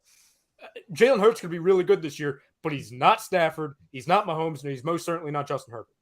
And all of them guys would even have better years if they really had the running game, right? It takes pressure off of them. They don't have to force it. And it's not even that, right? It's not even like forcing or taking pressure off.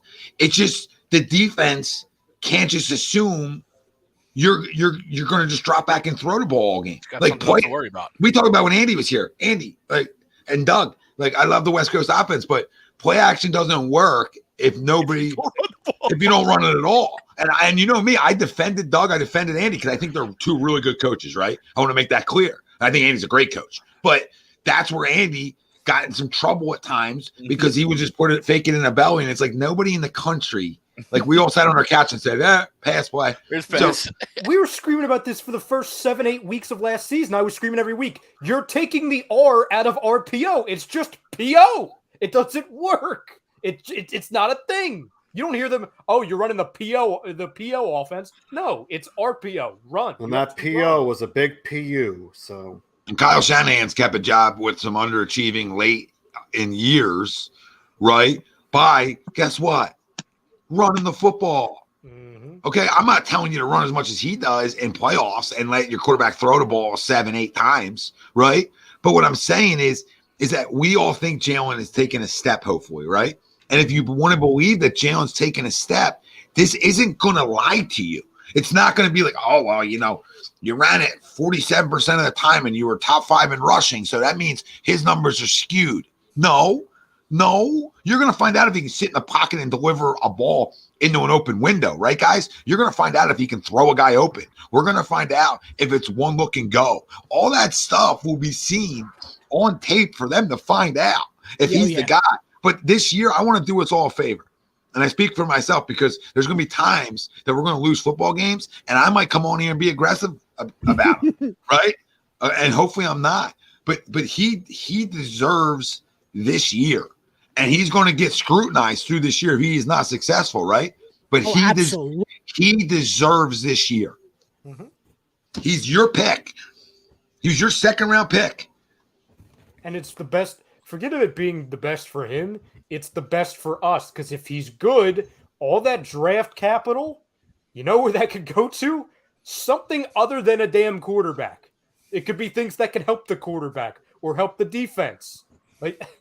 Right, more winners, right? I mean, yes. ever since this loser passed on Justin Jefferson, and we talked about a winning culture, getting the winning culture back, right? Draft winners that can flat out play. Mm-hmm. The last 2 years, guess what he went and did? Devontae Smith, winner. Yeah, right, Ralphie? Devontae, winner. Jordan, winner. Nakobe, winner. Best defense of all time. Let's go grab 2 of those guys. Dickerson, winner. Yeah. Dickerson, winner, too. Yeah. No, and Ryan, you're absolutely right. Like, you look around the team. How much longer does Lane Johnson have at such a high clip, right? 2 years? 2 years? Yeah, I mean, I know, like, not that we're trying to rush him out, but I know Slay has an opt-out somewhere in his contract coming up soon. So, like, you're absolutely right. Like, it would be so good to use these draft picks, especially high draft picks, on potential replacements for some of our older veterans. How much more does BG have left? Fletcher Cox. Now, I think the defensive line we're a little bit better on, but you can't tell me we're super deep at the end. Right, you know what I mean? Like we're deep enough for now, but going into, and you talk about using the draft picks for stuff other than quarterback, that would be the best case scenario for this team. And I know we've all said it multiple times. Or you trade those. Your trade machine to you. You trade those picks that you're going to use for a quarterback, and you get another proven talent. Yeah, or you draft a corner next year. You draft some of these positions. Oh, safety. There you go. Safety, safety, right? Safety. Yep.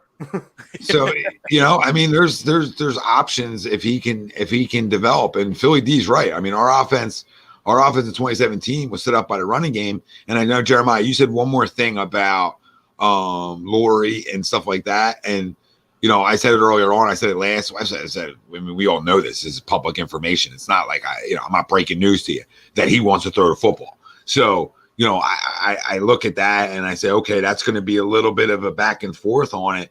But I think he's smart enough to know that you can still do the things you want to do, right, and have an aerial attack, and still take care of business when it comes to running the football. And I would hope that he's smart enough to realize that. But let's get into our NFC East offensive rankings, and that's brought to you by FanUp. Tis the season, right? Tis the season. NFL daily contests and more. FanUp is the best way to enjoy fantasy sports. Win great prizes. Sign up today. Use our promo code A2D for $50. You get free $50. Sign up. Go download the app. Right on the Apple Store is where you can find FanUp. Use promo code A2D. That's a $50 value. So NFC East offensive rankings. Where do we want to start at, boys? The elephant in the room, the quarterback position? Yeah, we can start off there. Because this is going to be interesting. I figured to make it easier, instead of us all having our individual lists, we'll argue and we'll have one show list. You know what I'm saying? We'll vote on it as a show. So we'll do the majority rules type thing. Okay. So I mean, I think when we go quarterback, we just got to go starters, right? We can't get Yeah. We're not gonna Yes, go back yes, up yes. bullshit. We can't be like, well, we got Gardner, so we're essentially better when he might not ever touch the field. Like, Oh, no. no. Cooper Rush might be better, so that should be second. Yeah, no. Yeah, and like Heineke's shown he can play a little bit. If Carson can't play, like, no, I can't. And Terod forget- Taylor can't- filling in for Daniel Jones. Can't forget about Sam Howell either, Thanks, Tom. Frank. I Gunning didn't for even know Carson's who job. the other guy was. Sam Howell In New York. Forgot Sam Howell was there. He's a little. He can't play. It should be. Greg, yeah, it should he be is in Garoppolo Washington, isn't he? in New York, by Yep. the way. I'm gonna. Dallas is one. Yep, agree. I agree. Yep. Agree. 100%. Oh, God, Eagles 2. Come on, Tommy. this is where the place burns to the ground. You know what I mean? Eagles 2, Tommy. Just come on. Can we all put Daniel fourth? Can we get that out of the way? Yeah. Daniel's 4. It's just between Philly go and Washington. Washington. I'm going Just right Jay. now. End of year, I think the Eagles are going to be 2 or 1 in reality. But if we're basing it off of right now, I'm going to go Washington. I'm going Jalen. I'm going. I'm gonna I go- gotta go Jalen. I'm I'm going going to go Jalen. Jalen. All right, 3 for Jalen, 1 for Carson. Noah, Jalen, or Carson? Jalen. 4. All right, and then we have achieved majority rules then at 4. What are your thoughts, Tommy? I know it might not matter, but what are your thoughts? I can opt out. Can I opt out? You know what I mean? Yes, you can. We'll do the I saved you on that one. Yeah. Listen, it's not easy. This is very tough. It sucks.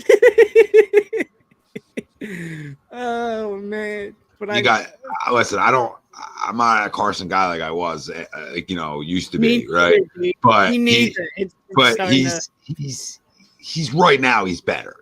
Right now, he's better. And and not by a lot. This isn't by a lot. Like, I got to take my Homer hat off for a second. Like, right now, he's a little bit better, right? Is he in a weird situation in terms of better, right? Like, he's a guy that it's make or break time. But guess what? The guy sitting right here coming in the year 3 is make or break time too. So they're almost in similar situations, except Jalen will get. They're definitely in the test phase right now for both of them, right? Mm-hmm. Like, Jalen will get another job, right, Ralphie? Like, somewhere to start. If it's not here, somebody will go there. Carson might not get that chance again. Like, isn't that crazy to think though? Like, the year he had in 2017 from now is it's you look insane, at his numbers man. last year, except for the interceptions to the Titans and losing and the to dreadful Jags. game to the Jags. He had a changed really his decent entire year season. last He year. did, Like, yeah. numbers wise. I hate to say it, it's RG3. It's got serious vibes of that. Now, RG3 was because of injury. This could be injury. Could be his head went friggin' nuts, and he forced his way back from injury. But it's like they both had one awesome year, and then it's like, oh my God, they're on the bench 4 years later. We can all agree if he wins that Jacksonville game, he's still a Colt, correct? Oh, absolutely. Correct? There's no doubt. No, listen, he's a scapegoat for that. He's a scapegoat. Okay, he's a scapegoat because as a team they failed. Okay, they failed as a group. All right, let's be real. So I mean, it's not like he just lost in the Jacksonville game. Makes sense? Like, he was a big part of it. His numbers were terrible. I get it, right? But the fact is right now he's a little bit better, just a little bit in terms of like the overall quarterback. I'm not saying he's a better leader. I'm not saying he's, the intangibles are better in terms of like off the field, right? Locker room. But in terms of like skill set, he's still a little bit better. Tom, I'll ask you this. Who do you trust more? Neither. No. Who do you trust? Well, that's the truth, though. Neither do I. Like, trust more for what? 1 year? Because I trust more long term. I'm going to say Jalen. No, yeah, but we're talking about like this year. You're saying? Yes, 1 year. Who do you have more trust in to lead you to a playoffs? A playoff berth? Oh, this sucks. If those are the only 2 quarterbacks left. And all things being equal on both of them, I'm taking Carson. Okay. And equal, I mean just by being like, hey, I get 17 games out of this guy or 17 games out of this guy. Which guy am I taking? Because if I know I'm getting a healthy Carson for 17 games, I'm feeling pretty decent about that. And if I know I'm getting a healthy Jalen, I'm feeling pretty decent about that too. I want the public out there to understand this because people are going to get upset. Right? People are, Tom's a hater. No, I'm not. Over a period of time, I'd rather have Jalen Hurts. I'd rather find out what he is. So this isn't like me wanting Carson anymore. Like, nope, I'm good. I'm Gooch over here. Okay. But I got to keep it fair, though, that like one guy, when he's on the field, he has all those things. Right now, his biggest issue is fumbles, turning the football over. But let's not act like, Jalen's had 1 year starting. It's not like he never turned the football over. You know what I mean? So it's not like he's the first quarterback to turn the football over. The problem with Carson are deeper, right? It's being a little bit of a flake, right? Maybe not being a great leader, maybe not being some of those types of things you hear to criticism when it comes to Carson Wentz, right? Where Jalen's the opposite of that, right? So I'll take Jalen long term. I think Jalen's going to win more football games than Carson Wentz this year because his team's better. But if you put a gun to my head and said rosters are equal, which quarterback do you think will have a better year? Shit, I think I got to take Carson. And it's not by, like I said, it's not by a lot. No, I mean, it's hard. When we did that overall ranking, I had Jalen 17, Carson 18, like on the all 32 thing. Philly D, I actually disagree with this. If you need one drive, I'm going Carson because that's hero ball.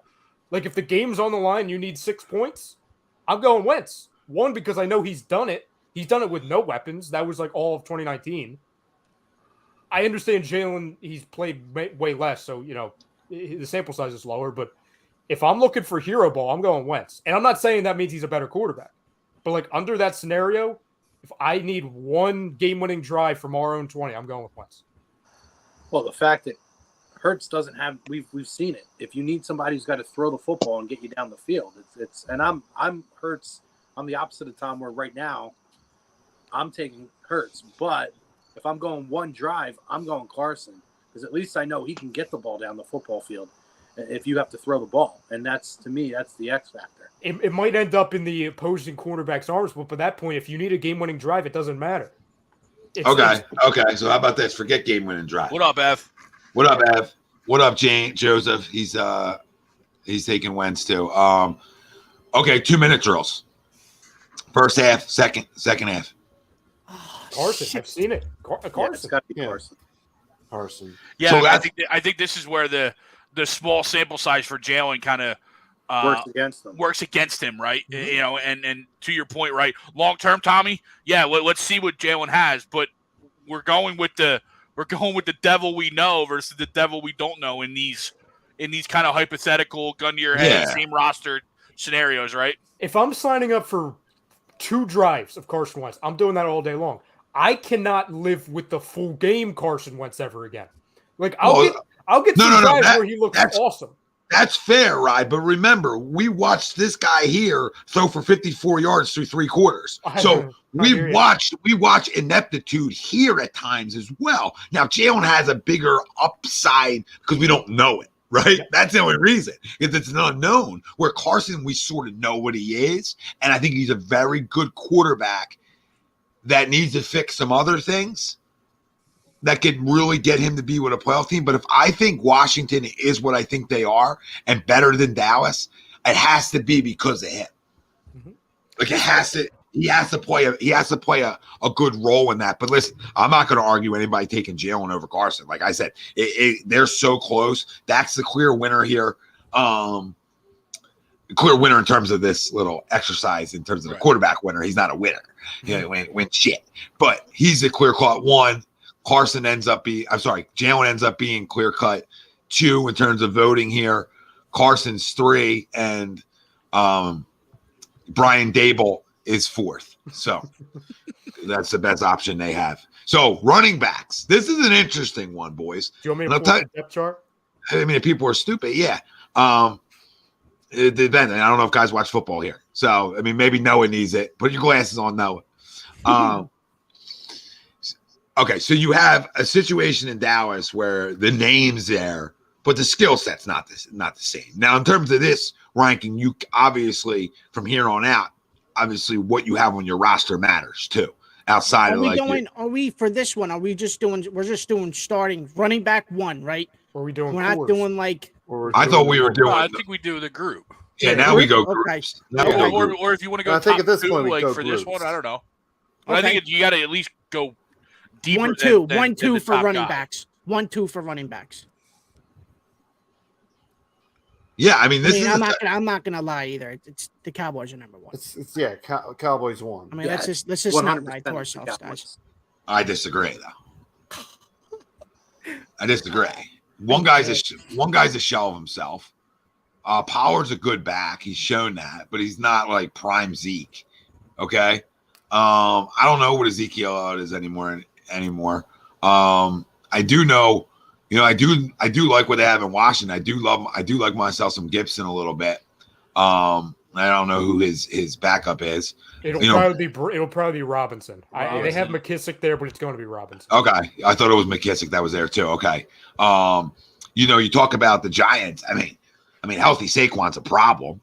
How healthy will he be? Behind him, they're okay. You know what I mean? Yeah. Bright is a decent backup. I mean, he was serviceable when he was like in Buffalo and for the times in San Francisco. He has some serviceable moments. But it's really tough to like rank this running back group. Like, and then us. And then there's Hey, us. fellas, I hate to do this. I got to get up at 3 a.m. All right. Yeah, I hate that you have to get up at 3 a.m. Yeah, that's horrendous. See you, Noah. Later, Quit your job, Noah. Yeah. Later, brother. See you, brother. Later, Noah. guys. Have a good week. All right. Yep. See you, Noah. Yep.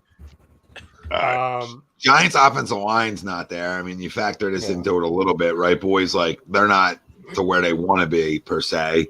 Not saying Washington is either. So there's some interesting things that almost factor in when you're talking about the running back room. What help do you have up front? I'll go Giants 1. That's where I'll go. Okay. Just because you start with the star power, right? He's the best one out of the 4 top ones. Agreed. And then I think never healthy. That. Oh shit. But what is Zeke though too at this point? Pollard's really good. Pollard's really good, but again, that's one. I'll Pollard's take Saquon over Pollard. Yeah, but I'll take 15 games of Pollard over 6 of Saquon. Yeah, I'm going Dallas 1. I'm going Dallas 1. Yeah, I'm going Dallas 1. No way. I got the Giants 1. Ralph, who are you voting? I'm going Cowboys 1. Same. Cowboys 1. So majority goes Dallas 1. I don't like that. I don't like that. I don't think Zeke's Zeke. Yeah, I don't like that. Pollard's good, but you're down to 2 guys there. You know what I mean? Like, what do they have after Pollard? Well, we're only ranking the top 2, right? Yeah, it's only 2. If we're doing 4, then my answers change. But Ralph said we're doing 2. If we're doing 4, I have the Eagles 1. If we're doing 4, I'm not even going off of 4. The Eagles are 1. Eagles are 1. I have the Eagles 2. I don't even know. And I'll tell you why. You got to worry about Saquon's. You got to worry about Saquon's injury history here. Not that Miles isn't hurt, right. But Kenny's the guy here. Mm-hmm. Kenny's the guy I'm looking at and why I'm jumping their ladder. Right? I'm thinking, okay, Miles, maybe a little less carries can help the body out a little bit. Right? Maybe Kenny takes a little bit of load away. But the biggest reason is I don't trust Saquon's health. I don't trust Zeke anymore. Okay, I just don't. He's not the same guy, and Pollard's very good, but he's not like prime Zeke. He's very good. You know what I mean? But I don't. Also, their offensive line isn't the same as it was, so they've actually like lost pieces there that I think is a little important in the conversation too, right? It's not the overall thing, or the Eagles would be 1, obviously, right? But and then Washington, like Gibson's good, but like they're not. It's not an overwhelming. And they seem to be trying to phase him out. Yeah, it's weird. So like, they're in a weird situation. Robinson might get more carries than he gets. So like, they're in a weird, like Greg said, they're in a weird spot. Barkley's obviously the most talented guy in the division. A healthy Miles, honestly, is you can make arguments that he's 2 if he was healthy.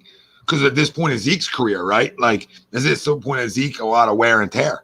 But I mean, I have no problem with you guys saying Dallas 1. I mean, like, on paper, I guess, because they had the names, right? That's why I said this was going to be a little tricky, because when you got Zeke and you got Pollard, it's and you don't have a lot more in the division, name recognition wise, right?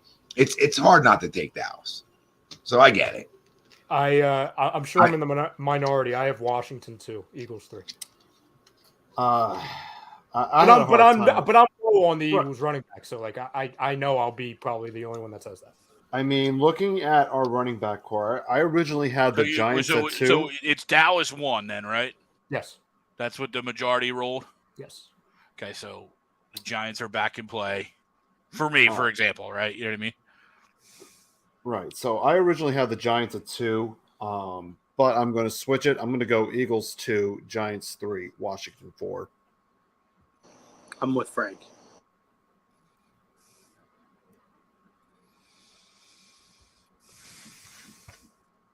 Where did you go? No, I'm trying to figure out a way that if I went Giants 1, how I don't put Giants 2. You don't. You put Giants 2. Yeah. That's your answer. You put That's Giants really 2. where I'm You at. kind of got to keep rolling with it downhill until. Yeah, I'm gonna go. I'm gonna go Cowboys 1, Giants 2, Eagles 3, Washington 4. Is for me. Sounds like I'm gonna get the Washington running back real low in fantasy this year. He's dropping. I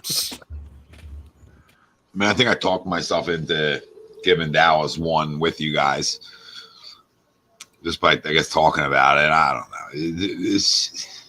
Well, you're the tiebreaker between Giants and Eagles.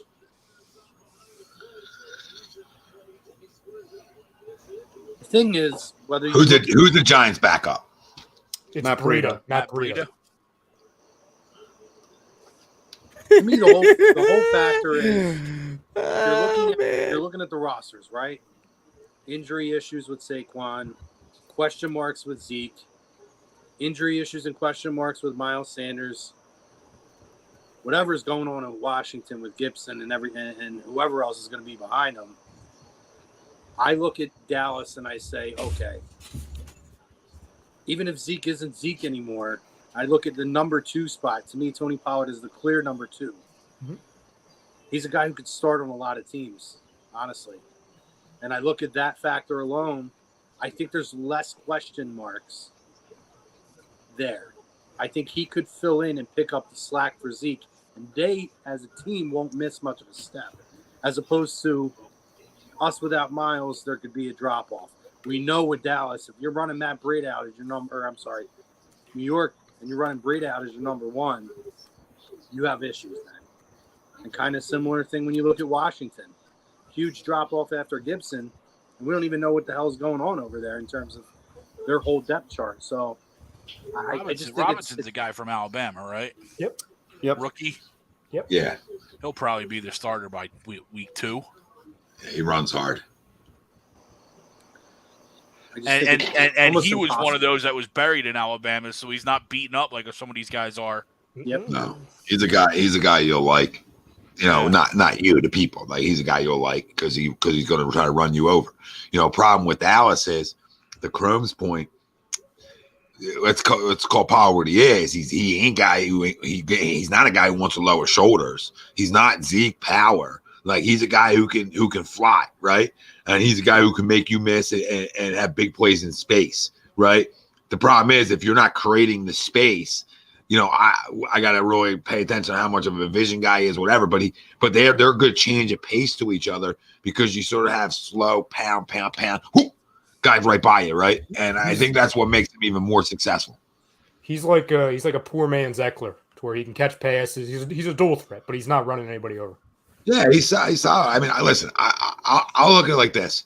If you had to tell me Kenny Gainwell or the backup in the Giants is the starting running back on Sunday, I'm thinking Kenny, right? If you're telling me it's Kenny or let's say Brian Robinson, who I do like, he's a rookie. I don't know enough about him, like in terms of the pro level on how good he's going to be, right? But I'll take Kenny because I think Kenny showed me the ability for a smaller guy to want to lower his shoulder He has no problem running through you. He has no problem running between the tackles. I mean, he hasn't shown me any of those issues. And I think, like we talked about earlier, to Ryan's point about, they maybe address something in the running back room prior to the season. I think that they haven't for this long. I think it tells you how much they do like this kid. So I'm going to go off the Eagles being high on him. And it's hard not to take the Eagles too, because we're going to obviously be a top 5 rushing team. So, and I know that's a lot of that's the offensive line and Jalen running, but I mean, it's hard not to put him 2. We're talking about running backs. Our quarterback may be a running back. So our final list, it's Dallas 1, Eagles 2, Giants 3, Washington 4. Sure. Yeah, that's fine. Mm-hmm. Wide receiver. I think this is going to cause a lot of arguments. Eagles. Eagles 1. Eagles 1. Eagles 1. Eagles. Come on, everybody say Eagles 1. Yeah, I'll do that. All right. Not that it matters. Everybody else voted on it, so I might as well. Yeah. No, it's real though. I mean, I didn't say anything yet, but it's. I see you. You're thinking. No, I You're really trying. wasn't. I was seeing what Dallas's third was. To be honest with you, Yeah. and This it's is- nothing. This is where I think it's going to get. This is where I think it's going to get messy. McLaurin and Wentz, the hookup. No, I Scary think this Terry is where and you go, Wentz. He was like, Washington. No, I think you go Washington too. This is where I go Washington, 100%. Yeah. McLaurin's the best wide receiver in the division. He just is. He's been great with no quarterback. He's had a quarterback. I don't know if he's ever had a quarterback that throws down the field. He had Fitzpatrick for 30 seconds. Yeah, he's not the best in the division. Who do you go with? Not CD. I hope you The don't best- go CD. The best wide receiver in the division? Mhm. He's right here in Philadelphia. You're going AJ. Okay. Yeah. The other 2 guys, CD's a little bit better in my opinion. I think you might see CD be better because now he's going to get the targets. Now he's number 1. Now he's 1. Where Terry's been the only guy to get targets there because the rest of them all stunk. Yep. So he did it with nothing around him too, which is credit to him. Terry's a stud. There's a lot of good wide receivers in this division outside of the Giants. You know what I mean? Sure. Outside of the Giants, there's a lot of good wide receivers in terms of teams. But if you're talking about overall depth chart, Eagles 1. This is where it gets a little tricky. I don't know if I put Washington 2. See, I have Dallas 2, Washington 3. Now, are we judging this off of like top 3 wide receivers? You just want Yeah, we're judging it off of what they got on their what they got on their roster. Who's Dallas' second? Darius Toney. No, that's Giants. Oh, Dallas. It would have to be Gallup. Michael It would have to Gallup. be Gallup. That's Yeah, healthy. it's Gallup and Lamb over in Dallas. And then the third Because remember they Jalen traded Cooper for like Tolbert. peanuts. Yeah. What was it? What was it? Like a 5th and a 6th, or like a 6th and a 7th? The Browns got Amari Cooper for or something. Jalen something Tolbert low. is their just a third 6. wide receiver. Yeah, Tolbert, Lamb, Tolbert, Gallup. And Gallup. What's Washington? It's Washington is McLaurin, Dotson, and Curtis Samuel. Okay. I like Curtis Samuel a little bit too. Dotson's hard to put in the conversation because we don't know what the fuck he is yet. Because he's a rookie, so we don't know what he is. I do think he's going to be good, but we just don't know. So it's hard for me to rank him over like Gallup, even though Gallup's coming off a big injury. Right. But guys come off big injuries all the time in this league anymore. So, unless it's like an Achilles, which I don't think it was, he'll probably be all right. I would think. The new What up, ACL. Jadis? What's up, Jadis? What up, Jadis? I got to New go here, Eagles I go fan too. Eagles. Well, while you're new, make sure you hit that like, hit the subscribe, share, leave us some 5 stars. We love it. Thank you for tuning in. I can see why people would take Washington. I'll just take Dallas because of the 2 knowns. And I think obviously the quarterback play plays a factor into it too. The chemistry with these guys, like he's played with Gallup and CD for a minute now, where Carson's going in, the 2 guys he's just starting to play with again, right? And we know how much that stuff matters. So I think those guys there, and obviously we're basing this all off of health. I think they're a better group, even though their group's slim. Group's a little light tonight. Better hope nobody gets banged up. Yeah, that's fair too. When you talk about quarterback play, I wasn't even really. I was just going more off of the the pure talent of the guys. Of course. Well, you're right. You got to factor in somewhat of the quarterback play and yeah, I'm good with Dallas too if that's where the room is. If we're factoring in quarterback play, we sure we're putting the Eagles one. Yes, because I I was think gonna the say talent. we can I play think the that game talent too. outweighs. I think the talent. Oh, I on agree. The Eagles side I agree. outweighs. Yeah, I'm trying to keep it all equal. I'm just like talking out loud just to talk, right? You know what I mean? Like I'm trying to keep all this equal. I'm just saying, like, I think if you talk about what their numbers are going to be at the end of the year, I would venture to guess Dallas has a passing attack at the wide receiver positions. It will probably be more than Washington. And it doesn't mean like McLaurin and Dotson and Samuel can't play because they all can play. I think they're really talented too. It's just when you have a rookie, it's hard for me to jump him over a guy that we've seen play. Ralphie, who do you have second behind the Eagles? For wide receivers, Yes, sir. I'm gonna go Cowboys. Cowboys, Washington, then New York. Frank, who do you vote for second? Second, I got Dallas. All right, I have Washington. Chrome, who are you going with? Dallas. Dallas one. Washington third, Giants fourth. Yeah, Hey, pretty done. much. I sense a theme with the Giants, by the way. I am sensing a theme. Yep, fourth and everything. You just put it out now. And I know you guys don't care about this, but Pat Bev's a Laker. We can go back to football. All right, kick them all at the stream. All right, Great, let's Ralph. keep Go to going. hell. Football. Go to hell. Stacy, we mentioned Antonio Gibson and how good we think he is. Talk to your coaching staff down there. Like if they want to, let the guy play. I don't know why they wouldn't. I don't think we're being this honest about the running back room down there at all. Was you talking about McKissick though? I agree, Stacy. Put more respect on Gibson's name. I agree. Umberto, is he though? Like I don't know where like the CD Lamb can't play game came around now with Umberto. They're very close. I don't think he's saying he can't play. It's just McLaurin's great. CD's very good. McLaurin's a top 10 wide receiver. CD Lamb's not. Is he great though? I think we can slow down on great. I think he's a very good wide Closer to great receiver. than CD. He's not. No, he's not. They're like close to each other. They're closer than you I think think. they're really close. Really I like close. Terry too, and I don't want to like Terry because he's a Buckeye. I want to hate Terry, but They're both really good. Like I'm not going to argue. Oh, I'm not going to argue. Terry might not be a little bit better. I wouldn't argue the CD might not be a little bit better. I think they're both. I think they're both really good. I don't think either one is like. I think either one got stuff to prove though. Like I think they both have this year. I think this year you might see the best out of both of them, or the best judgment out of both of them. Right? You get CD being the true number one, and McLaurin arguably has his best.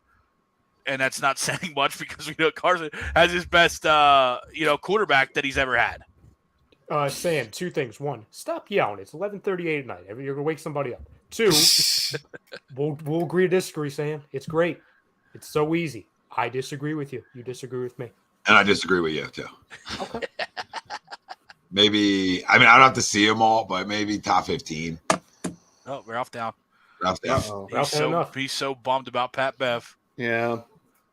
All right. What's the tight end position? Or maybe he's going to the top of the Oakland Coliseum. Tight end, yeah. Oh,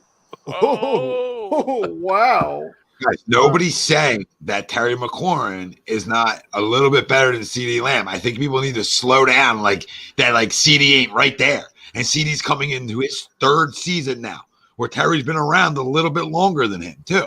So I think Asia, new member alert. Thank you, Asia. Oh, appreciate you having us. Appreciate you sticking around. Oh, that's big time. Became a YouTube member, $9.99 a month. You become a member. You support us. We support you back with picks and gambling advice, and we give it all to you. Joey Gallo catch a fly ball. Yeah, the only reason why I was on my high horse with Terry, it's because CD he's at least, I don't want to say he's led the league in drops, but he's up there. And Terry's always been great. Or I'm sorry, he hasn't been great. He's been very good with 7 quarterbacks. Oh yeah, hasn't not had a lot. Right. Tight ends. Eagles. I'm gonna go See, I went with the TE1 on this one because I really don't know all the TE2s on every single team right now. But I'm going to go Eagles 1, Dallas 2, Giants 3, Washington 4. You just gave all 4. Hold on. Yeah. The Giants tight end. Evan Ingram. No, it's not. No, he's in Jacksonville. Oh, It's a kid. Daniel Bellinger, Yeah, Cody's little brother.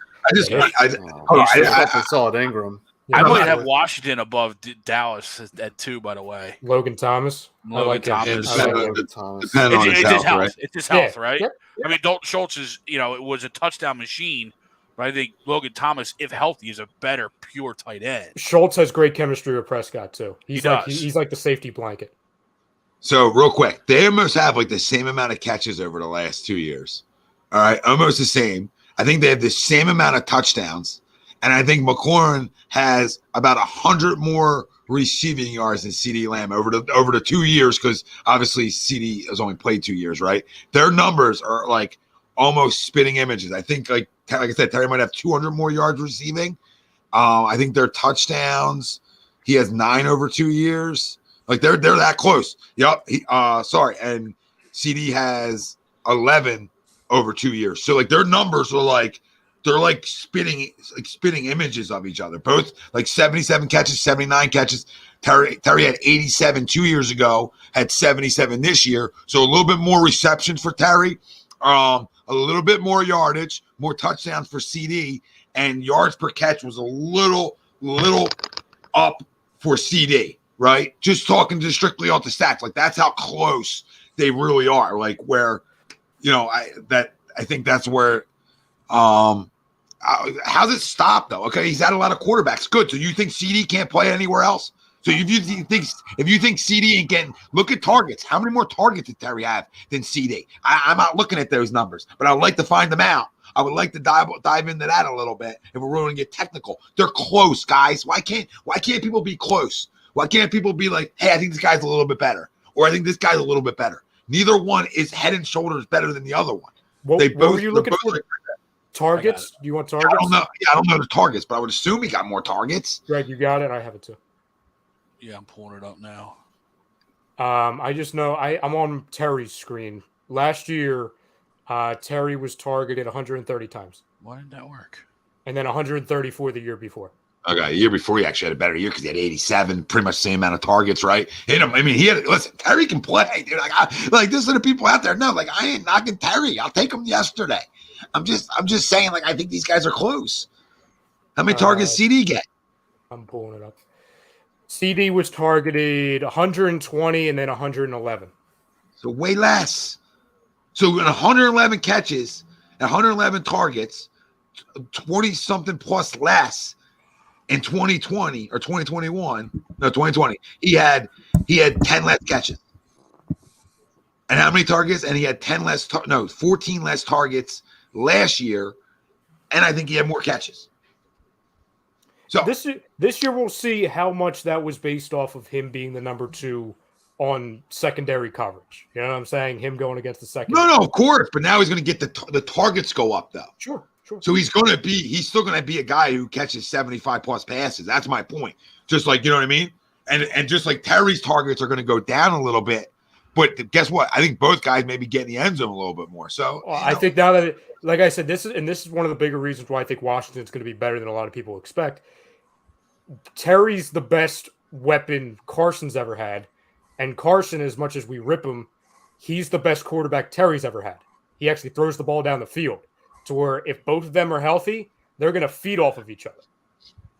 Yeah, of course. Just like I think, Devontae Smith and A.J. Brown are going to have better years than these guys as groups because that's why they're one, right? Because they're going to feed off each other. I understand saying about second corners, all right? I understand it, but his targets are less. His targets are a ton less. If you put so we're like saying we can't act like a guy can't play. Like the guy was a first round pick. All he's done is come in and produce right away. All right. All he did at Oklahoma was produce. Okay. Let's not act like this guy's a tomato can. When you talk about Terry's a guy who had to work his ass to get to where he was. Terry's more the worker, the grinder. Does it make sense? Where was he drafted? 3rd round, Terry? Yeah. Like this whole interview at Ohio State was really weird if you ever listened to that. And that like came out the other day where like, you know, that just like they didn't give him an offer right away. They said he needed to work on his hands more. So he wasn't like a clear cut, like 5-star recruit, right, guys? So he's more of a guy that had to work. Like CD's a 5-star recruit at Oklahoma. So, you know, a little bit different. Dude, Jadis, okay. We're acting like that Prescott's freaking Matthew Stafford now. Can we calm down? Please, too? Can we calm down? Like, if you put CD getting 130 fucking targets, excuse my language. Actually, don't excuse it, okay? If he's getting 130 targets, he's catching 78 passes every year. It's almost hard not to. Goodness gracious. Oh, now we're talking skill sets. Have you seen CD Lamb's feet, Jeremiah? I mean, these guys are like the same guy, and we're going to be this difference of opinions. Do this with. It's 2 a.m. now. I have the Eagles as the best tight ends, by the way. Oh yeah, forgot we were there. Yes. Yeah, sure. Well, I completely had no idea that Ingram was no longer on the Giants, so let me switch that. Eagles please 1, do. Dallas 2, Washington 3, Giants 4. We can mark down the Giants 4, and then we can have the discussion between Logan Thomas and Dalton Schultz. Pretty much. I put Dalton Schultz 2 just based off of consistency. Logan Thomas is the higher upside, but Schultz is there more consistently. Yep. I'm good with that. Umberto, I told you the best wide receiver in the damn division was. It's either 1 or 2 when he plays here in Philadelphia. All right? Because don't be surprised if the other guy ain't the better wide receiver this year. Like we're talking gold jackets on draft night. All right? I know who the best wideout is in this division. And A.J. Brown just because of the name. But Devontae Smith might be better than everybody in this division. That's the point. That's going to be the mic drop at the end of the year when that dude catches like 88 passes. Does everyone agree? Eagles 1, Cowboys 2, Washington 3, Giants 4? Yeah, it's not really. This isn't really. That's an easy one. It's easy. Offensive line. Eagles. Yeah, I think that one's easy. Dallas. Giants. Yep. Dallas 2. Yep. I put Washington 3, Giants 4. Yep. Dallas 2 just because they have the 2 big names still left, Agreed. right? Giants are the Giants, as we discussed, and Washington. I don't know what their goddamn line is. They got a lot of no-name guys on that line. I feel like. I know they've tried to improve it. Hold on, let me see. Yeah. So have the Giants, but it just hasn't. I know they Giants drafted the one guy, Cosme. They were pretty high on. Leno Charles, Andrew Norwell, Chase Roulier, Trey Turner, not the Trey Turner, and Samuel Cosme. So a bunch of guys on Washington. All right, so Frank, can you keep track of this real quick? So right now, this basically determines who we think has the best offense. So we have 2 first place votes for Dallas, quarterback and running back. Okay. And then we have 3. You don't even have to keep track of this, Frank, because I have it right in front of me. 3 first place votes for the Eagles: wide receiver, tight ends, O-line. Is Ralph okay? I'm worried about Ralph. His internet went out, so he'll be back once his. He's taking this Pat Bev news real rough right now. Poor guy. Yeah, It's all right, man. It says Pat Bev. I mean, I would agree with that. When LeBron does his LeBron magic or something, he'll be back. Oh my God! Washington. Can you imagine that locker room: Westbrook, Pat Bev, LeBron. Oh my God!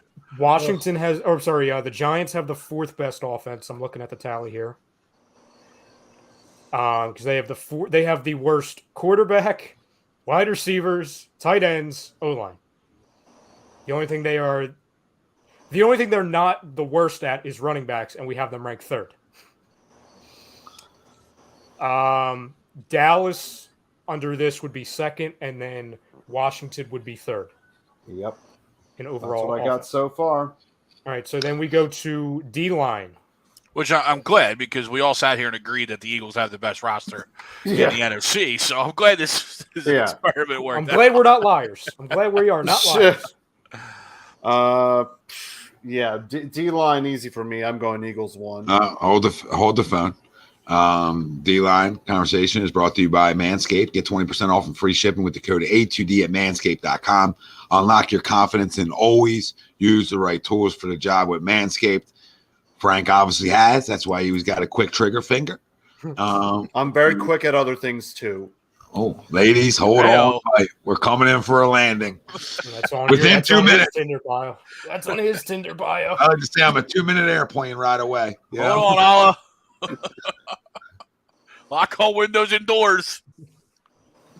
All right, so we're starting at what? Defensive line? D-line, yeah. Yeah, that's easy. Eagles. Yeah, especially with the news that Chase Young's going to be out at least 4 games, if not more. Yeah. I mean, even with that, it was the Eagles. But I mean, the only other group you can argue, I think, was Washington. Absolutely. When healthy, Washington's absolutely. Really good. But I think when you look at missing Young for at least 4, if not more games, that's tough. Yeah. Well, and our D-line is more proven too. Yep, it's more proven. Washington could be, we say this every year, but Washington, their potential, they can be the best, but they have to prove it. Still, there are 3 left outside of Young. When you talk about Sweat, Allen, and Payne, I mean, they're still monsters over there. Oh yeah. But I put Washington too. Yep, absolutely. I do too. Yeah, I agree. Yep, 2. Dallas 3, Giants 4. Yep, that's what I have. Eagles 1, Washington 2, Dallas 3, Giants 4. I don't even know who the Giant D-line is. That's probably why. Oh, and Thibodeau's out, right? No, he'll be fine. I think he dodged a bullet.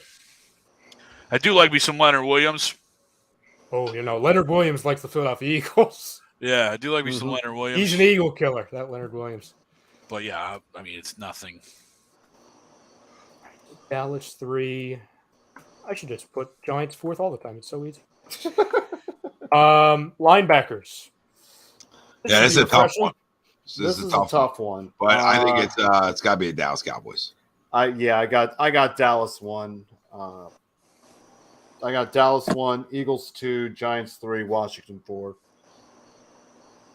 Take a look again at the depth here. I'm counting Micah Parsons for where he plays. Nick Yak. I think I got it right.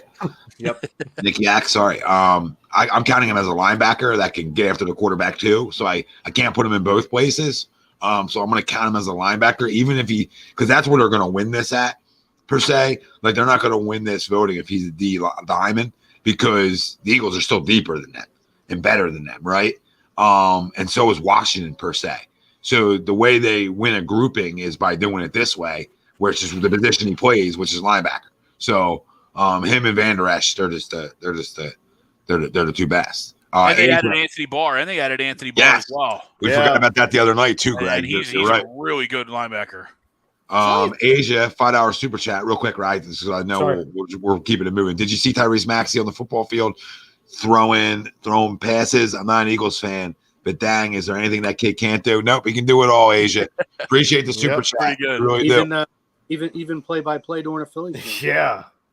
Yeah, he flew in just for that. It's like this kid's man. Yeah. Asia. If the Jalen Hurts experiment doesn't work out, maybe Tyrese, part time. Yeah. At least for the first 4 weeks before basketball season. I'm looking at the Giants here. And this is not an argument. The Giants are sneaky. They may not be 4th. They may not be 4th. I mean, you look at Blake Martinez. I like Aguilar. Especially because he was a higher pick. Mm-hmm. And Tate Crowder. It's not bad. Well, they have Aguilar listed as a D end. On here, I have him as a line. Are you looking at our lads? What do you have him? No, I'm looking on ESPN. Yeah, I've got him as a linebacker on here. But no, they might not be. Yeah, I mean, same thing. Because then I guess they have Thibodeau as the linebacker. So I guess that's for the swap, right? They have Thibodeau as a linebacker, and the other guy is the end. So, I mean, Blake Martinez is just a tackle machine. Mm-hmm. Another guy who likes the Eagles. Yeah, and Tate Crowder's not terrible. Chrome, how do you rank the linebackers after Dallas? I had Eagles, Giants, Washington. Greg? Yeah, I like that. Eagles, Giants, Washington.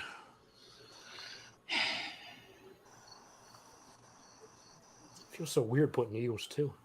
I know. That's why I didn't do it. Yeah. Listen, I'm not going to run from it. Forget Kaiser White for a second. Like, even if we didn't bring Kaiser White in, the addition to Kobe Dean is just a game changer for me. I'm going to continue to circle back to it. Like I get many times as I can. And I know I talked about earlier, like, it's hard to count rookies. Yeah, it is certain rookies. Not rookies that are coming from arguably the best defense in the last decade in college football, if not longer. And the guy who was the captain of that defense, the guy who called the plays for that defense, that shit matters. It matters. So do your intangibles on the football field. But that ability and knowing you're getting a guy like that, that's from a culture that won something, I think that goes a long way. I'm gonna put the Eagles too. And Kaiser White's just a nice dessert for me. Like if I never got him and I got just Nakobe, I'd be happy as a pig in shit. The fact that I got both of them and now I got like TJ Edwards is less on the field, but when he's on the field, maybe he can bring more to the table. You know what I'm saying, guys? And he doesn't get exposed. Maybe Davion Taylor can have a pulse for us, right? I mean, that's a maybe. But the other two guys, when I factor those two guys in, I think they're two. And I do like Blake Martinez, and I like the rookie for Washington too, or the second-year guy. I'm drawing a blank on his name, but I think he can play too. But I'll go Eagles too. And the other reason is when you talk about a guy like Jordan Davis. Yeah, yep, Davis, yep. When you talk about what they have in front of them, right?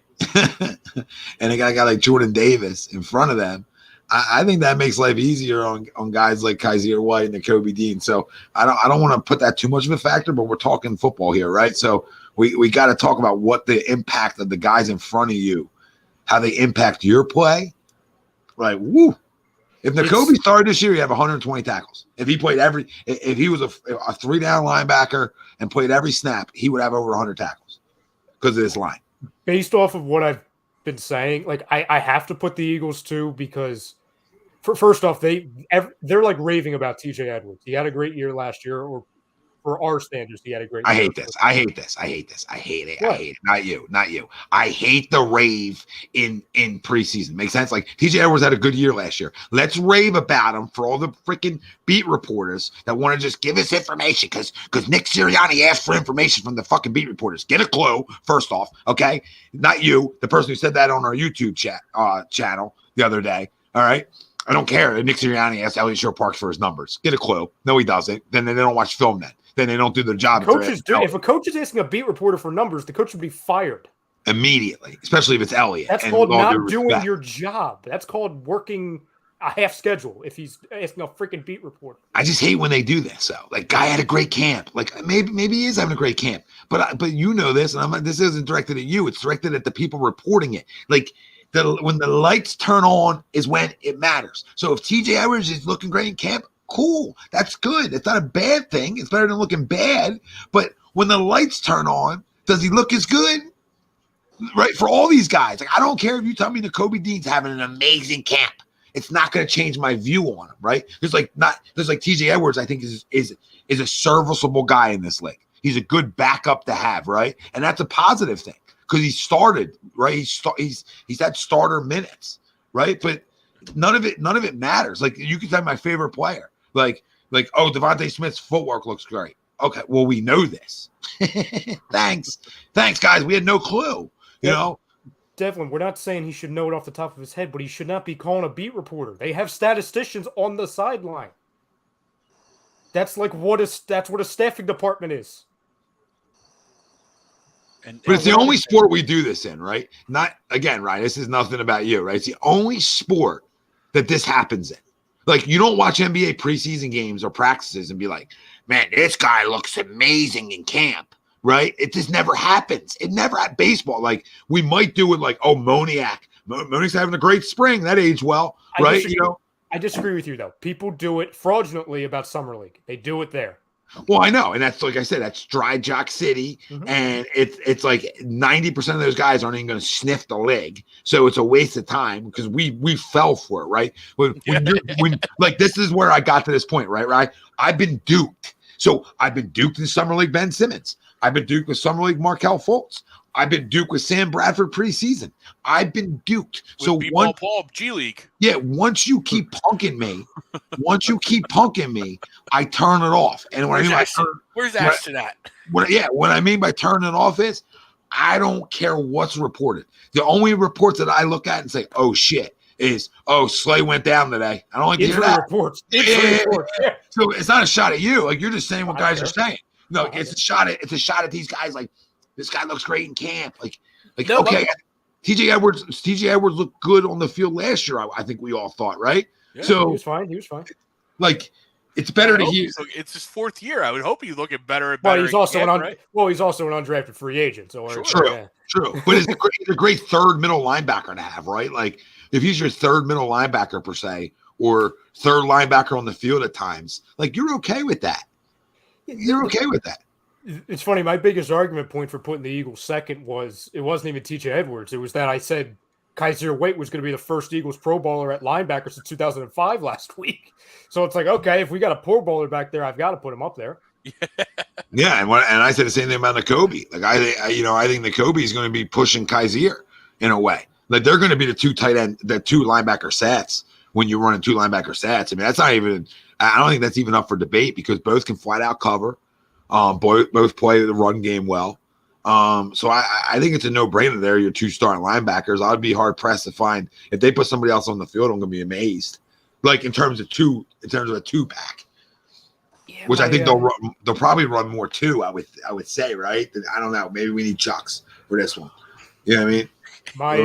We might need Jonathan Gannon's cousin in here for a minute. I'll have to ask Chuck about my Davion Taylor obsession from a couple weeks ago because I don't think we're gonna see him. No, I think you are gonna see him, right? I think he's special teams.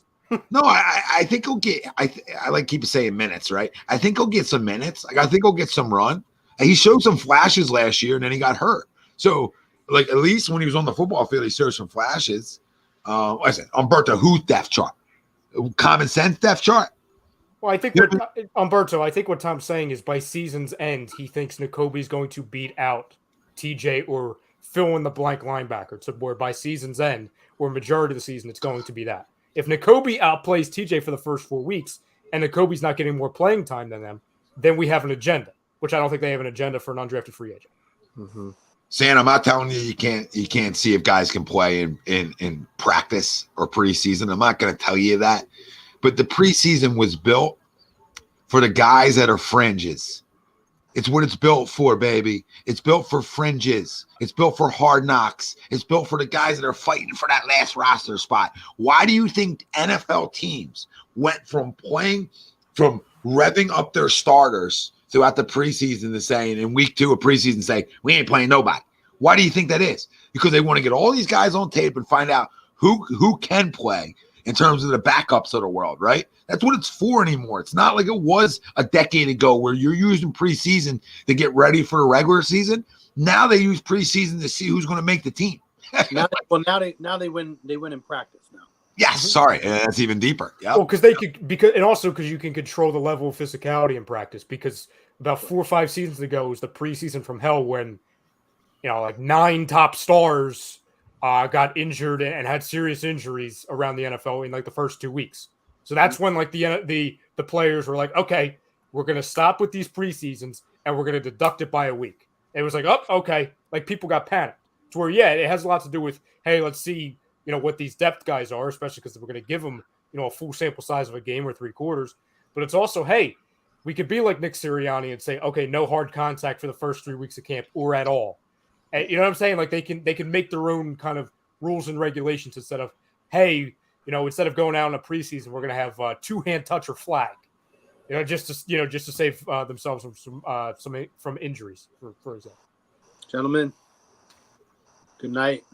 I got to get up early as shit for work. So, all right, Mr. Later, Cromer. See you, Crow. Go Birds. Go Birds, baby. Go Birds. Cheers. Good night. Love you. Later, brother. Love you. Secondary. That's the last position group we have. Oh, no, I'm sorry. And we have coach. So we have 2 more. I lied. Oh. You weren't prepared? You don't know who the coaches are, Frank? Oh, I knew who the coaches are. I'm just trying to rank the secondary was a little bit tough for me.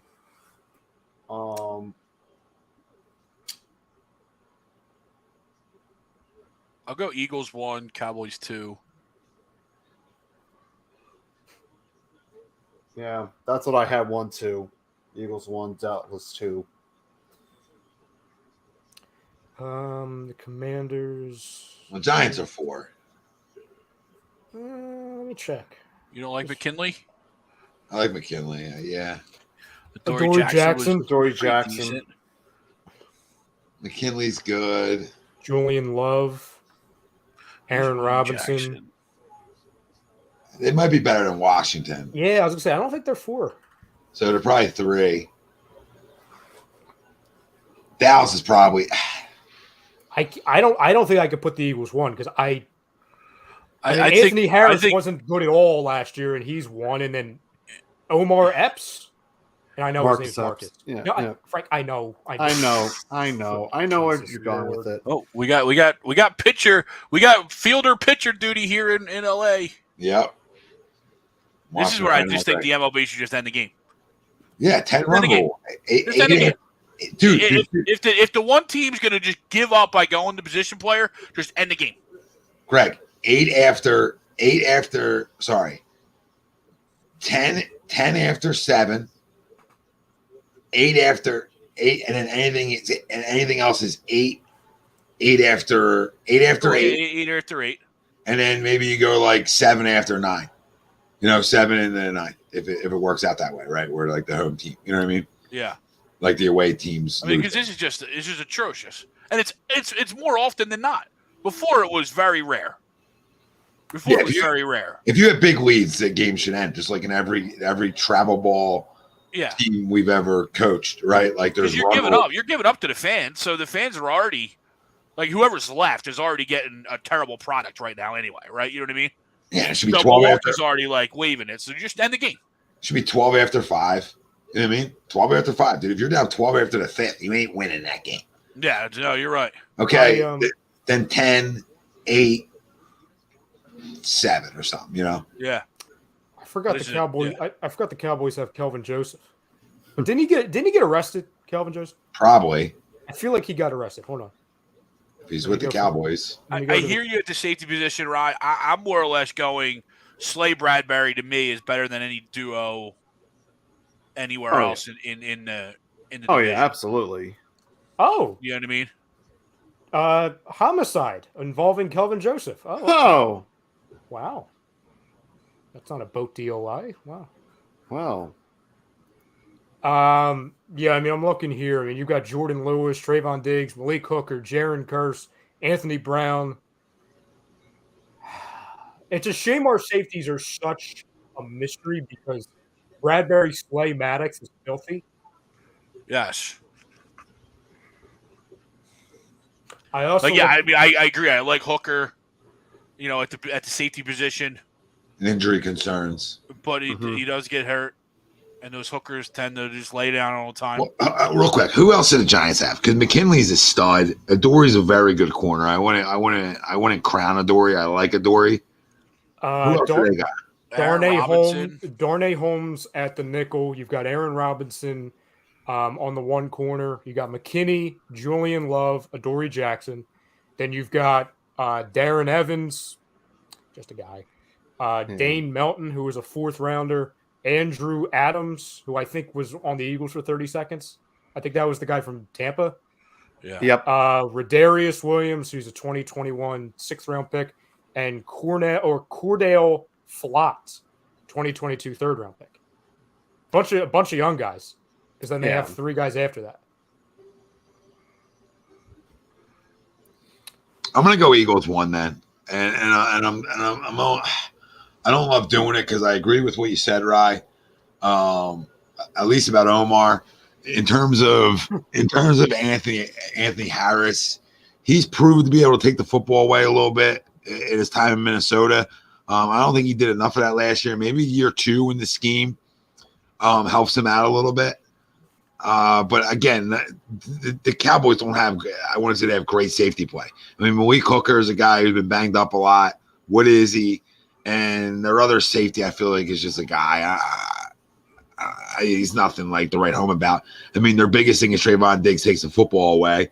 And and it was Anthony Brown, the other corner. Yeah. The other starter. And Anthony Brown's a good corner in this league. So they're very good. Like we talked about, I think the Giants, I mean, I said they're a fork. I just wasn't thinking early.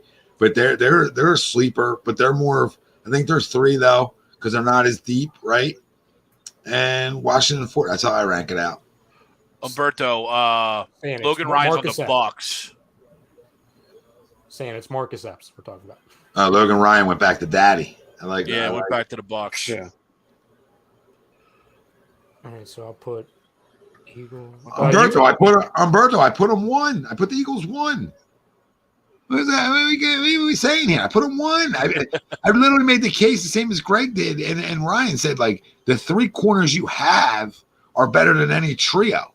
So right there, you're almost going to be 1 unless somebody has 2 great safeties or damn good ones, and all you have is like McKinney's 1 really good safety, probably the best safety in this division. To be honest with you, he's probably the best safety in the division. He just played for the Giants. And, you know, Dallas is talented, but they have safety concerns too. Listen, Devin, I love you, man. But who's deep at the corner? Who in the league? We can at least roll 3 out. There's a lot of teams we know very well because we've had it for years where we don't have a second corner. There's a lot of teams that can't say that. Our depth at corner. I actually like. I mean, you know about like Josh Jobe. Yeah, I'm going Josh Jobe talk. Yeah. As long as you're not going with McPherson. Well, but I'm saying that's 4, and then you have the guy pushing 4 is Josh Jobe, who's coming from a pretty good system there. We talk about going to the SEC, right? Winners. Yeah, we said that with Kayvon. Look where that happened. Well, I don't think the Cowboys are deeper at corner. I think they're right around the same. Well, I think it's similar. They're deeper if Kelvin Joseph didn't get arrested. Supposedly he was cleared of all charges. Good for him. Umberto, I agree with you with the safeties. I've said this on other shows, like because of what you have in your secondary and your front 7, that you can make up for that being the weakest link per se. So I agree. Christopher, the Eagles are pretty deep at corner when you talk about the 3 they have. I mean, come on, that makes you deep when you're 3 fucking guys. If the people saying they're deep at corner, I mean, maybe I'm missing something here. I'll read you their second line of their secondary, okay? Tell me if any names jump out. Kelvin Joseph, again, we covered that. The safety, their backup is Israel Makunmu. I probably butchered that name. Did you say bless you, Greg? Yeah. Thank you. Donovan Wilson, a 2019 6th-round pick. Nashawn Wright, 2021 3rd-round pick. And Deron Bland. Sounds bland to me. 2022 5th-round pick. CJ Goodwin, Tyler Coyle, Marquise Bell, Isaac Taylor Stewart. Sounds like who's the kid from Home Improvement? Jonathan Taylor Thomas. Makunmu is a beast. He uses them in Madden. All right, I'll take your word. No, listen, the Cowboys are right there for the 1 spot. I think Slay's better than Diggs. Okay. And I'm not telling you by light years. I just think he's better than Diggs. I can make a case that maybe I could make a case that I might like Anthony Brown a little better than James Bradbury. A little bit, because I've been a Brown guy. But they're right there with each other. Right? So who's the 3rd? Calvin Joseph? Okay. Avonte Maddox is better than him. He's better than him. He just is. He's arguably one of the best nickel corners in football last year. We're not calling him slot god, right? We're not going to go there. But he was a very. What the hell was that guy's name? What was that guy's name?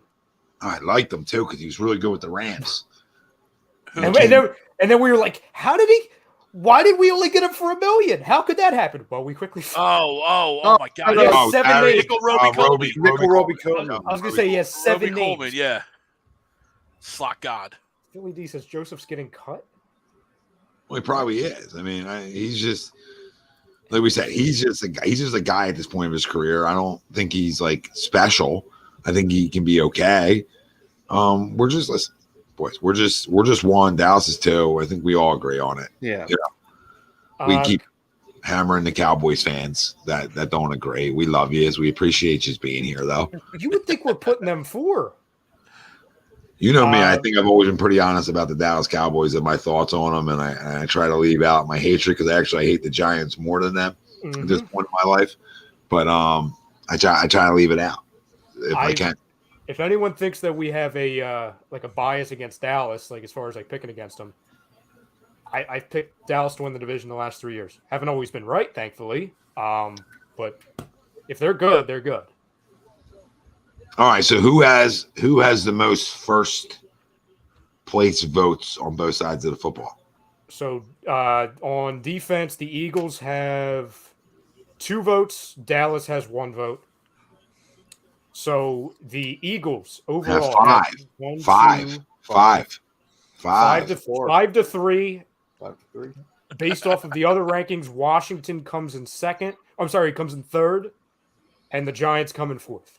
So in positional rankings and roster, we have Eagles best roster, Dallas second best, Washington third best, and the Giants 4th best. Which I think if you just base it off of just eye tests right before you really even jump to the depth charts that we broke down last hour, you'd be arguing about 1-2. And then you would most definitely, unless you're a Giants fan or a Washington fan, have Washington 3, Giants 4. Yeah, I think it actually worked out how I think most people kind of view the division, right? If you slant Dallas, you're going to obviously have Dallas ahead of the Eagles. And if you're like us, you slant the Eagles, you're going to have Eagles ahead. But I think 1 and 2 is debatable, as we figured out.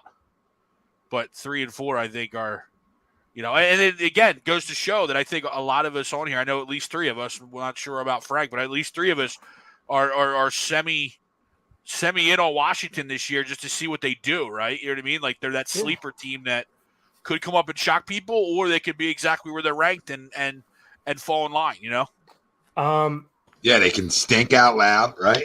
And they could be horrendous, or where you're like, man, Washington. Or you're like, I don't want to see them. Yeah, or Washington's winning 11 games. You know what I mean? Like that's my view on them. That's why they're my sleeper to make the playoffs. They're my sleeper to be better than Dallas.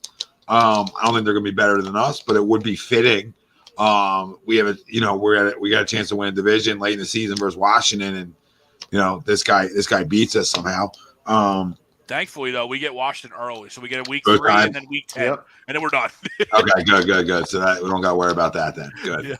Good. The last thing real quick. Because I'm with you. I checked the schedule because I'm like, I don't want to see Carson week 17. I don't want to do that's actually bad scheduling. Like if you're smart schedule makers, those last 3 games should be all division games. It's like common sense. Well, 3 out of our last 5 are. Yeah, but one of them isn't Washington. Right. So how's it 3? So we had the Giants twice in that span. Oh, that's a joke. That's what I mean. That's dumb as shit. Week 14, you got Giants. Or at Giants, and then at Chicago, at Dallas on Christmas Eve. And then New Year's Day, we're at home against New Orleans. And then the week 18, we're at home against the Giants.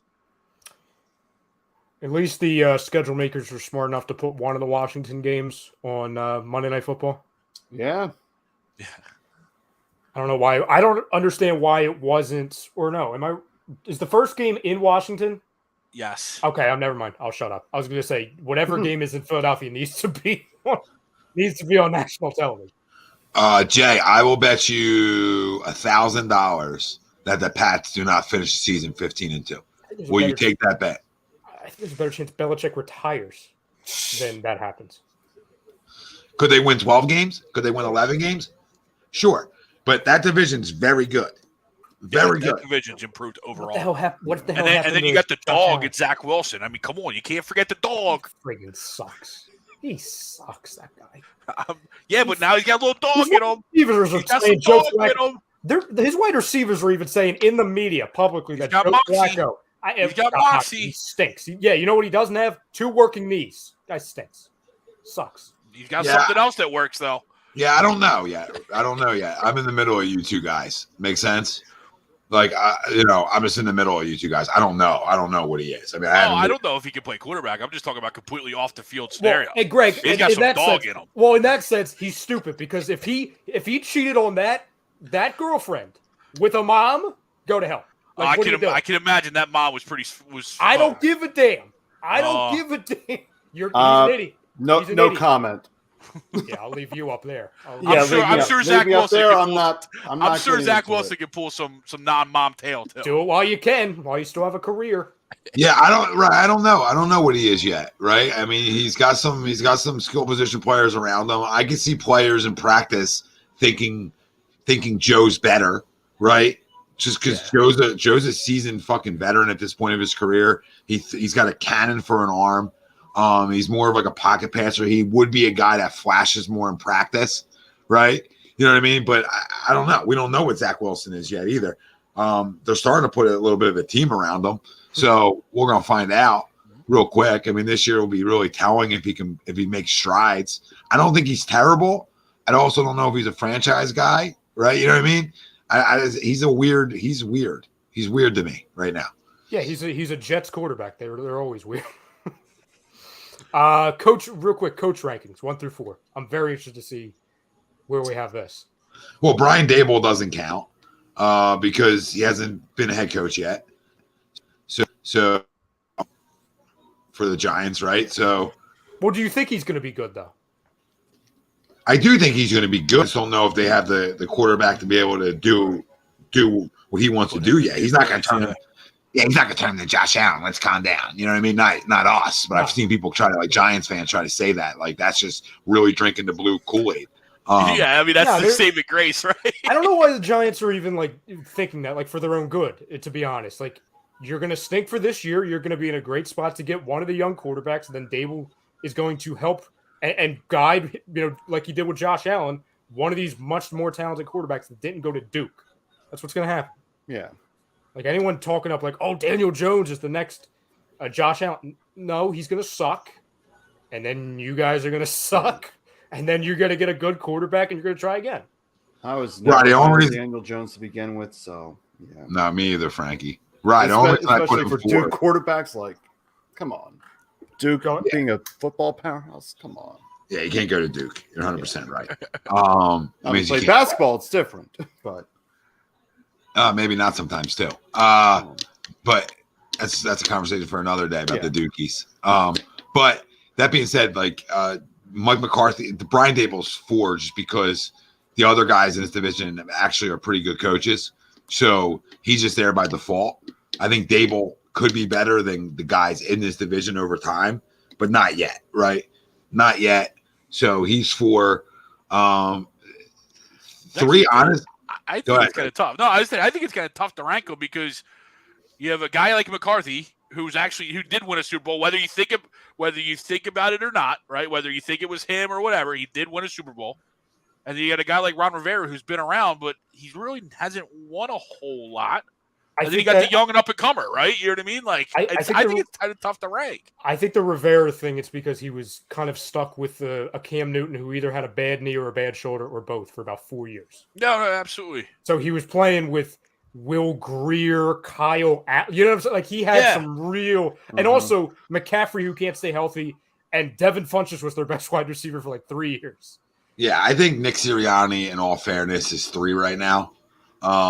And I'm doing this because the body of work does matter a little bit in this, right? It just does. It'd be unfair. It'd be homerish if we took out a full body of work. Nick's coached 1 year. He made a great adjustment in 1 year, okay? But to put him over a guy who's 2 guys who've been to Super Bowls and a guy who won one, I think then we're really drinking the Kool-Aid. And I do like Nick. I think overall, I think he's become a good hire. But the jury's still out, right? We got to see it. Now he's got a lot of talent. Same thing with Brian Daboll. The jury's out. We don't know what he's going to be. I think he's smart. I think he's innovative. I think he's going to do a good job, right? He'll also get fired in 3 years. Nick could do a tremendous job, or Nick could be out the door in 2 years, right? But not that the other guys can't get fired, because they can too. But we don't know about those guys truly yet. I think Nick's smart, right? I think we all can agree on that. But are we putting Nick above Ron?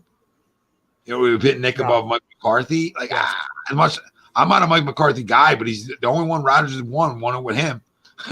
Yeah. Only one he won with him. I can't take a Super Bowl away from you. I can't. And I think to be honest, the only argument you can make is maybe Nick above Ron, just because Ron never won.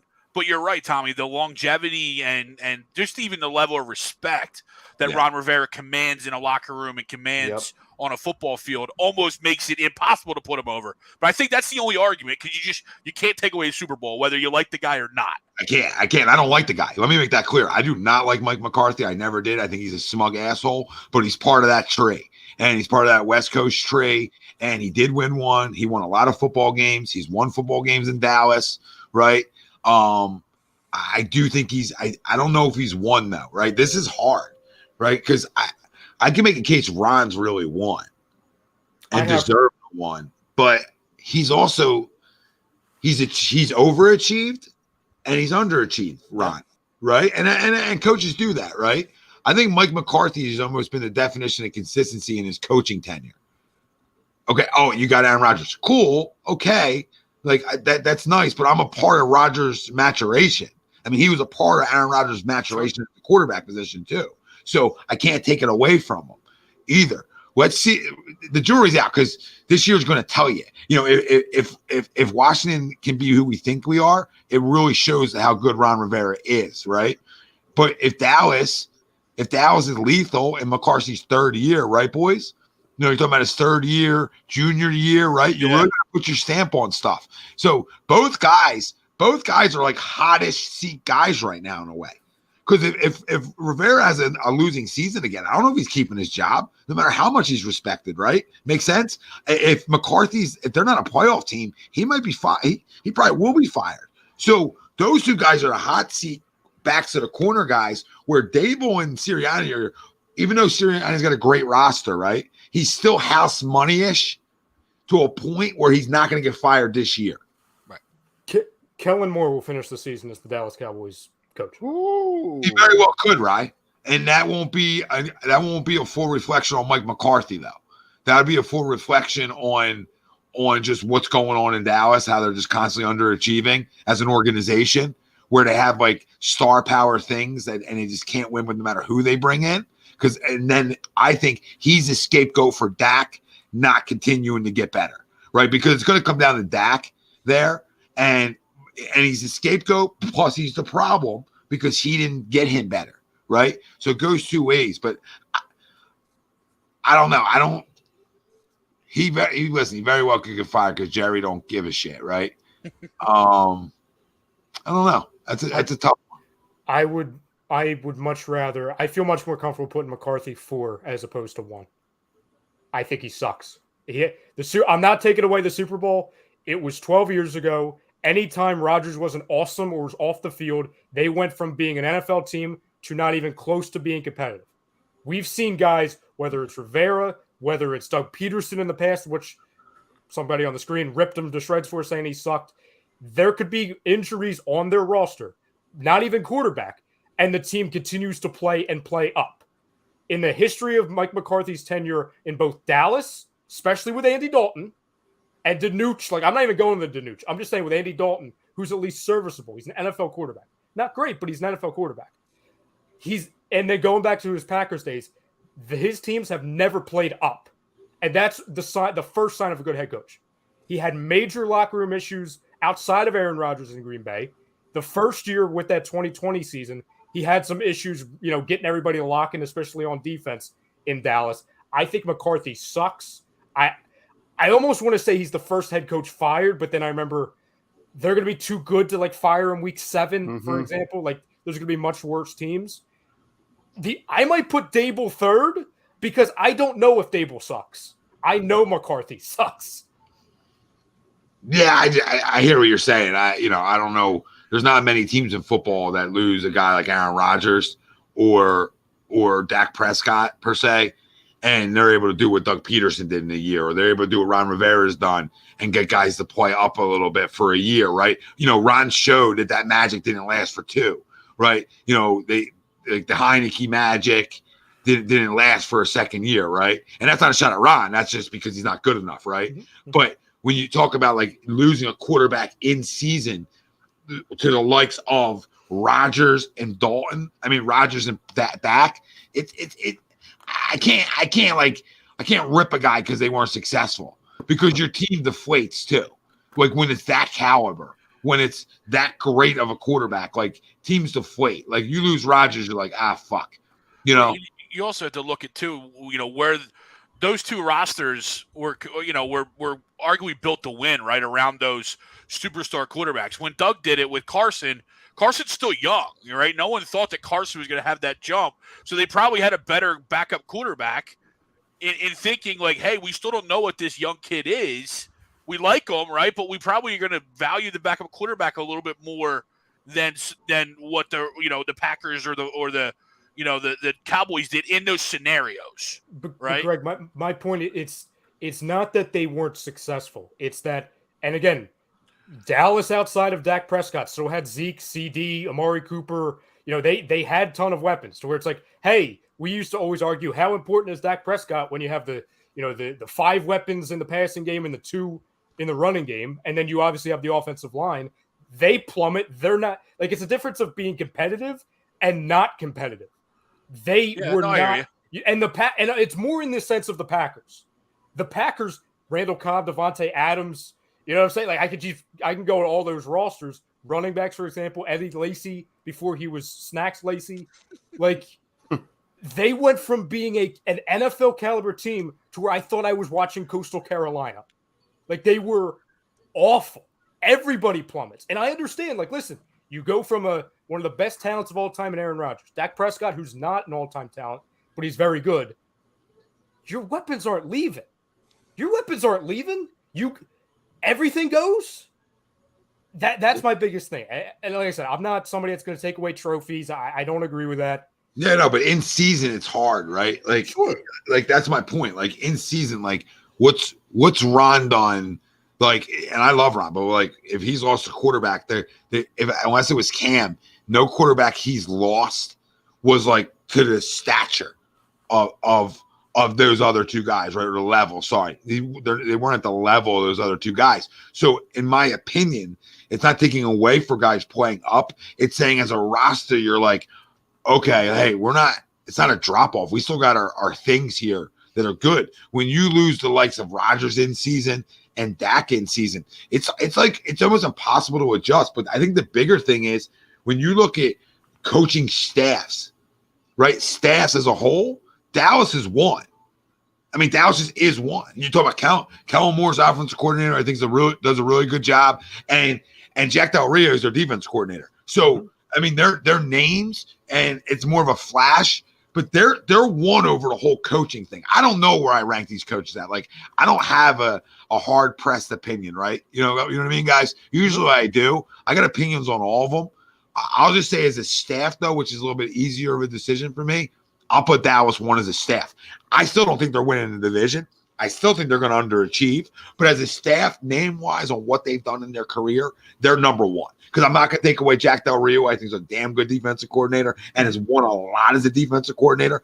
I'm not going to take away, like you said, Ryan McCarthy's ring or success, right? I'm also not going to praise him when you lose a guy and you go like really south. I hear you on that. But I don't think that means he's not like a really good coach. None of these guys are great coaches. That's the thing. Is Del Rio in Dallas or is he in Washington? I thought it was in Washington. Sorry. I think the Falcons guy is from Del Rio's from the Raiders. It's the guy from the Falcons. Yeah. Some asshole in the chat earlier wrote Del Rio's with Dallas, and I was like, Miller? Who is it? What's his name? Who, Greg?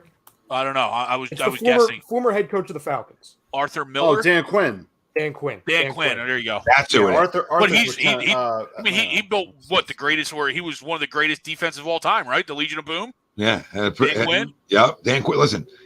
So the point is, I'll put Kellen Moore over any offensive coordinator in this division, right? I'll put Del Rio. I'll give Del Rio Del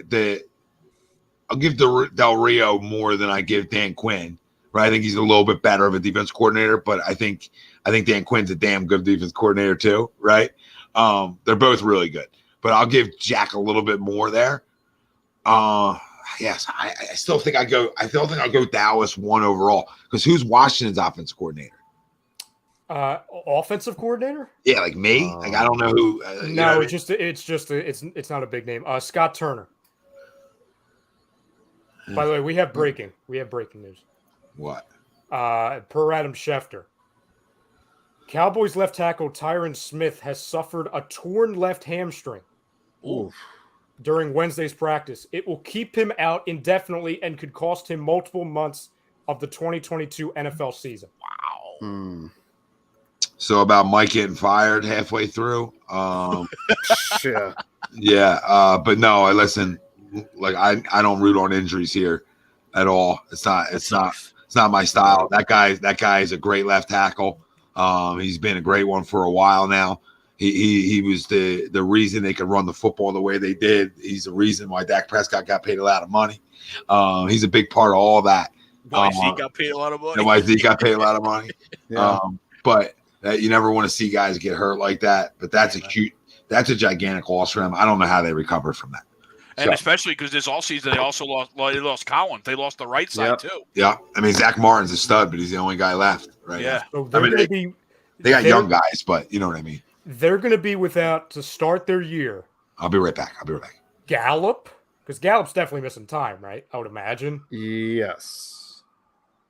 Now Smith, you're losing Collins. What's their schedule look like in the first 6 weeks, Frank? Let's pull up the schedule. And we faced them on week 3, week 2. We faced them. No, I think we week faced 3. No, we faced Washington week 3. Yeah, Washington 3. So let's see. The we had first Dallas 4 early. weeks, we got the Cowboys got the Buccaneers to start off on my birthday. Okay. They got the Sunday Night Football game. Then they got the Bengals on the 18th. Then on the 26th, they got the Giants. And on October 2nd, they got the Commanders. And we see them week 6. Yes. On Sunday Night Football. Whew. That's a late burn for Dallas, huh? Damn. So obviously this could change because now the Smith injury, but it looks like the update on Gallup as of like 6 hours ago from Jerry Jones indicated the team plans to have Gallup on the 53-man roster rather than pup list him this upcoming season. So, but to your point, Ryan, he might not be go week 1. They just might not. They just might rather eat that spot rather than lose him for 4 weeks, right? Yeah. So that's like a week. That's like a week 2 game time decision to me. That sounds like to me. Damn, that's nuts. It's from a torn ACL too, so it's not like he's going to come back, guns blazing. We know how that works. And it's kind of like a battle of two evils because you might argue, hey, we might need to rush him back because our wide receiver depth isn't as strong. I mean, it happened in week 17. I'm shocked. I'm shocked they're even talking about rostering him. Honestly, the more I think about it, I don't understand how he's not on PUP. Like I don't. Unless he is the fastest healer of all time, I don't understand how he's not on PUP.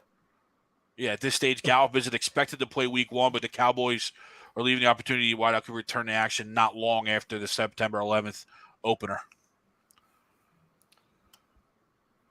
Yeah, you're right. That death might just be like, dude, I need you whenever. Come with the crutches.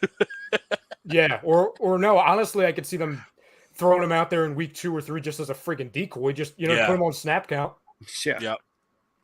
I was going to say, we'll find out how good CD is real quick. He went from having Gallup and Amari to now he's just like, Yeah, I mean, you're going to have, James Washington, then Tolbert, right? No, Washington got hurt. Did he? Washington's done. Didn't he have like a horrible injury in camp? 23 days ago, yeah, you're right. Well it was apparent right leg injury. It doesn't say, and he's not anything fantasy. Out 6 to 10 weeks. Yeah, fractured foot. Oh, that's good. Oh, have a day. Yeah, man, you're good. Good start. Yeah. Brown, how you doing? You know what this Dallas thing is coming out to be? With Gallup, Smith, Washington, the losses on a couple of position groups, which remind me a lot of the Ravens last year. Where by the time we got to September, they were shredded. Yeah, like the running backs. And Marcus Peters. Yeah. Dallas, you better put Trayvon Diggs on ice. I know he deleted his Twitter account, so I know he's already in hiding. That sucks so bad. Yeah. Like we hate the Cowboys, but you don't ever want to see them. No, I don't. You want to always beat them when they're at their best, right? You know what I mean? Yeah. Like, no, there is not a team and a fan base I hate more than the Boston Celtics, right? But when it looked like they lost Marcus Smart and Jalen Brown in that one finals game, I was upset. And nothing would make me happier to see the Celtics literally burst into flames. So, like, you don't want to see that. So it's I'll take it. Dennis Houston. Frank, I'll take it. Of right? course you'll take it. Yeah. I'll take it. But I'm not going to be like fist pumping. I'll just be like, what's that over there? All right. Yeah. Alley Cat. It's going to be most likely it's going to be CD and Tolbert. Yep. Yeah, because then you're looking, you're Noah Brown, Dennis Houston, Simi Fahoku. Hey, wait. I just thought of something. What did you think of? Hey, Jerry. You want Andre Dillard? You want Andre Dillard? Call. For what? Yeah. I don't care. Howie's the one who fleeces teams, not me. Yeah. No, I don't. It's interesting though. It's interesting. We have an extra guy. Yeah. Or you can say, Jerry, you want Jalen Rigger? Same thing. They're just such a same need. 2-for-1 special. 2 You for just 1? give us A first rounder? I'll tell you exactly what I want. No, I want a player. I have enough picks. And I don't want their pick. Even though it might be the best one. Because that Saints pick isn't going to be very good. I hope we all realize that. Yep. You think they're going to be better than... You freaking screwed us, Greg, with the non-suspension. Yeah, with Kamara, you're right. Yeah. I actually think they can win like 8-9 games. Yeah, the wide receivers are filthy, especially if Thomas is healthy. I know he has the hamstring, but yeah, Kamara's back. Anything they can get out of Ingram is awesome, right? Like Ingram's going to do something. He'll have flashbacks of his old stuff for a couple weeks. Jameis, if he's give me a conditional second for Dillard, and I'm in. See, I almost want to fleece him a player. They got a backup tight end. No, they really don't. Because I don't love having Jack Stahl and Alcantara.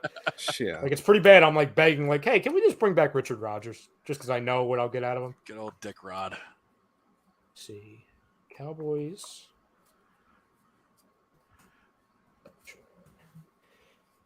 Powerlads.com. What do I want? It's like I'm going shopping right now. Hey, so who'd you guys decide on, coaching staff wise? Oh, we went down a rabbit hole of Cowboys injuries. Oh yeah. No, because Tom, I said, hey Jerry, you want I forget the guy's name. Andre Dillard. Andre Dillard. You want Andre Dillard? I'll give you Andre Dillard and Jalen Reagor, 2-for-1 special. How desperate are you? Because Gallup isn't going to be ready. James Washington, the other guy they have, is out until week 10. You just have CD and Tolbert. They're hurting. I'm telling you, they're hurting right now. Wow. But I do think to finish up the rankings, I think it's, at least for me, it's Cowboys, Washington, Eagles, Giants. That's my rankings. Yeah, I agree with those rankings as well. Yeah, me too. Yeah, I'll be I know, and I have an agenda against McCarthy's, but I have, but I recognize that. Yeah. I have Rivera 1, Sirianni just because he's not McCarthy. I have 2. Dable because I don't know if he sucks yet 3, and McCarthy 4. Yeah. I might honestly, if I really wanted to be petty, I would put Kellen Moore 4, and I would put McCarthy 5.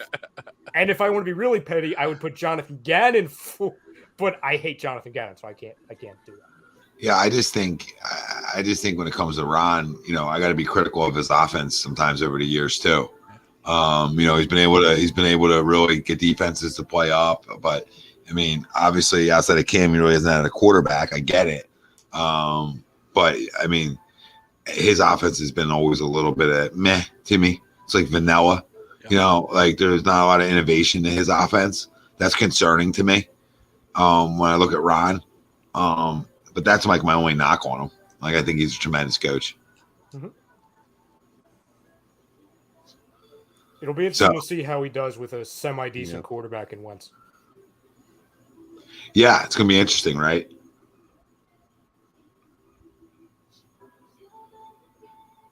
And probably too, outside of this defensive line, this might be his weakest defense too, right? You know what I mean? Like when you look at the whole package. I mean, obviously his defensive line is full of studs, especially when healthy.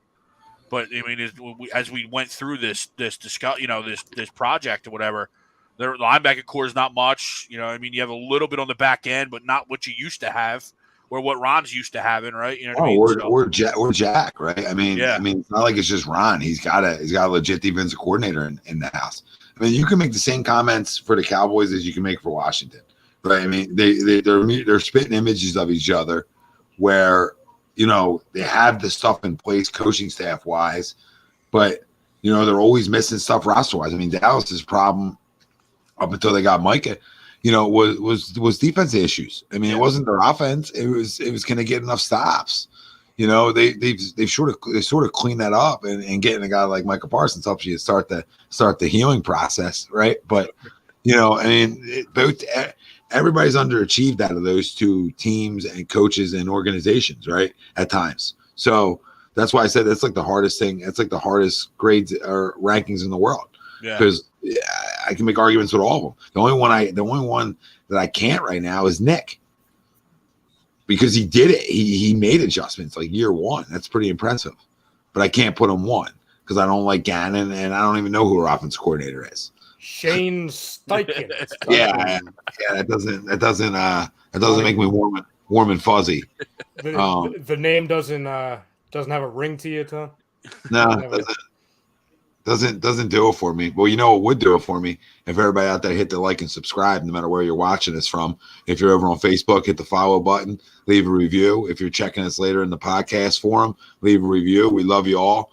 And we appreciate you guys all being here and commenting in. You guys drive the show, and football season's back. Listen, we're baseball junkies. Talk baseball all day. Phillies are taking care of business against Cincinnati, exactly what they have to do. And you're watching Milwaukee lose. You're watching the Padres lose right around them. So good things here, taking care of business. So that's exciting, and hopefully people start talking Phillies more, just out and about. Right? Out and about. You're getting Harper back Monday. So you got some things coming back. Sir Anthony will be back shortly. That will sort of help. That will definitely help the back end of this bullpen. So you get some things back, and they're finding ways to win baseball games, even against bad teams. So figure out ways to win. But we're gonna have Eagles, obviously, a lot of coverage moving forward here on A2D Radio, and Sixers right around the block too. So all that stuff's right around the block. So hit that damn like and subscribe, people. And if you really want to help A2D Radio grow, right, become a YouTube member. $9.99 a month. Okay, get your picks from Nate and Willie Vegas, and then you get access to a lot more stuff too. We're going to start doing giveaways again once I get back home. We'll get back into the giveaway wheel for the members. And listen, your comments are numero uno. You know what I mean? We see you guys, and listen, we don't beg for money at A2D, but if you love us and you want to help us to grow, you do what Asia did, right? You just super chat away. You don't got to become a member, right? You get a couple bucks, you got to, some walking around money you want to toss our way to help our growth. Hey, we're appreciative, but we're not going to be out here dropping cash apps. You know what I mean? We ain't dropping cash apps or like raising money. You know what I mean? We ain't going to raise money. And I could do an A2D Radio GoFundMe. Like these kittens are doing out here in the streets. I mean, it's bad, dude. If people out there, you're paying for that, you're like, a guy's begging you to pay his bills. You know what I'm saying? Like, hey, begging to pay your bills. But Tom, it's my birthday. Yeah. It's fucking Christmas. You know what I mean? Yeah. No, it's not. It's August. What do you mean? It's not Christmas. July. Christmas in July just passed. You know what I mean? Yeah, it's always something. I feel like some of these guys have so many birthdays. You know what I mean? It's like somebody. I feel like I saw that post last month. What happened? Yeah, what happened? How many birthdays we have in here? But we do appreciate y'all. Money or no money, you just hit the like and subscribe. That shit's free. I love it. We appreciate the free shit. So no matter where you're watching, if you're over on YouTube, make sure you're following us over on Facebook, Instagram, Twitter, and TikTok.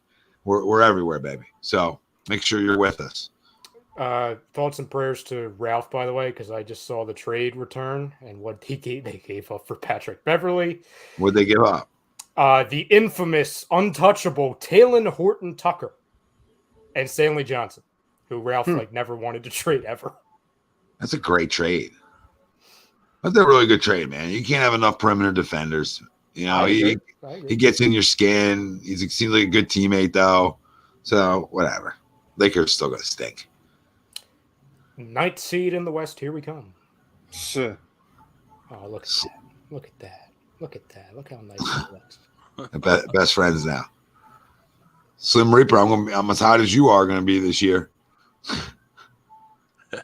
Johnny, good night. KZ says Wentz is having a breakout year. Could happen. Could happen. So make sure you're following us for all our shows, all our content, everything we bring to the table.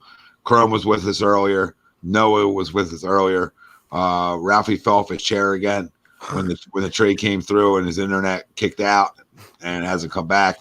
Greg Moakovic down below. Ryan Brodo down there. Frank Vespi over to my left or your right, my right, whatever. I'm Tom Arnone. We love you all. Appreciate you. Big year for the Philadelphia Eagles. Big year. Let's get it. Love y'all. Love you.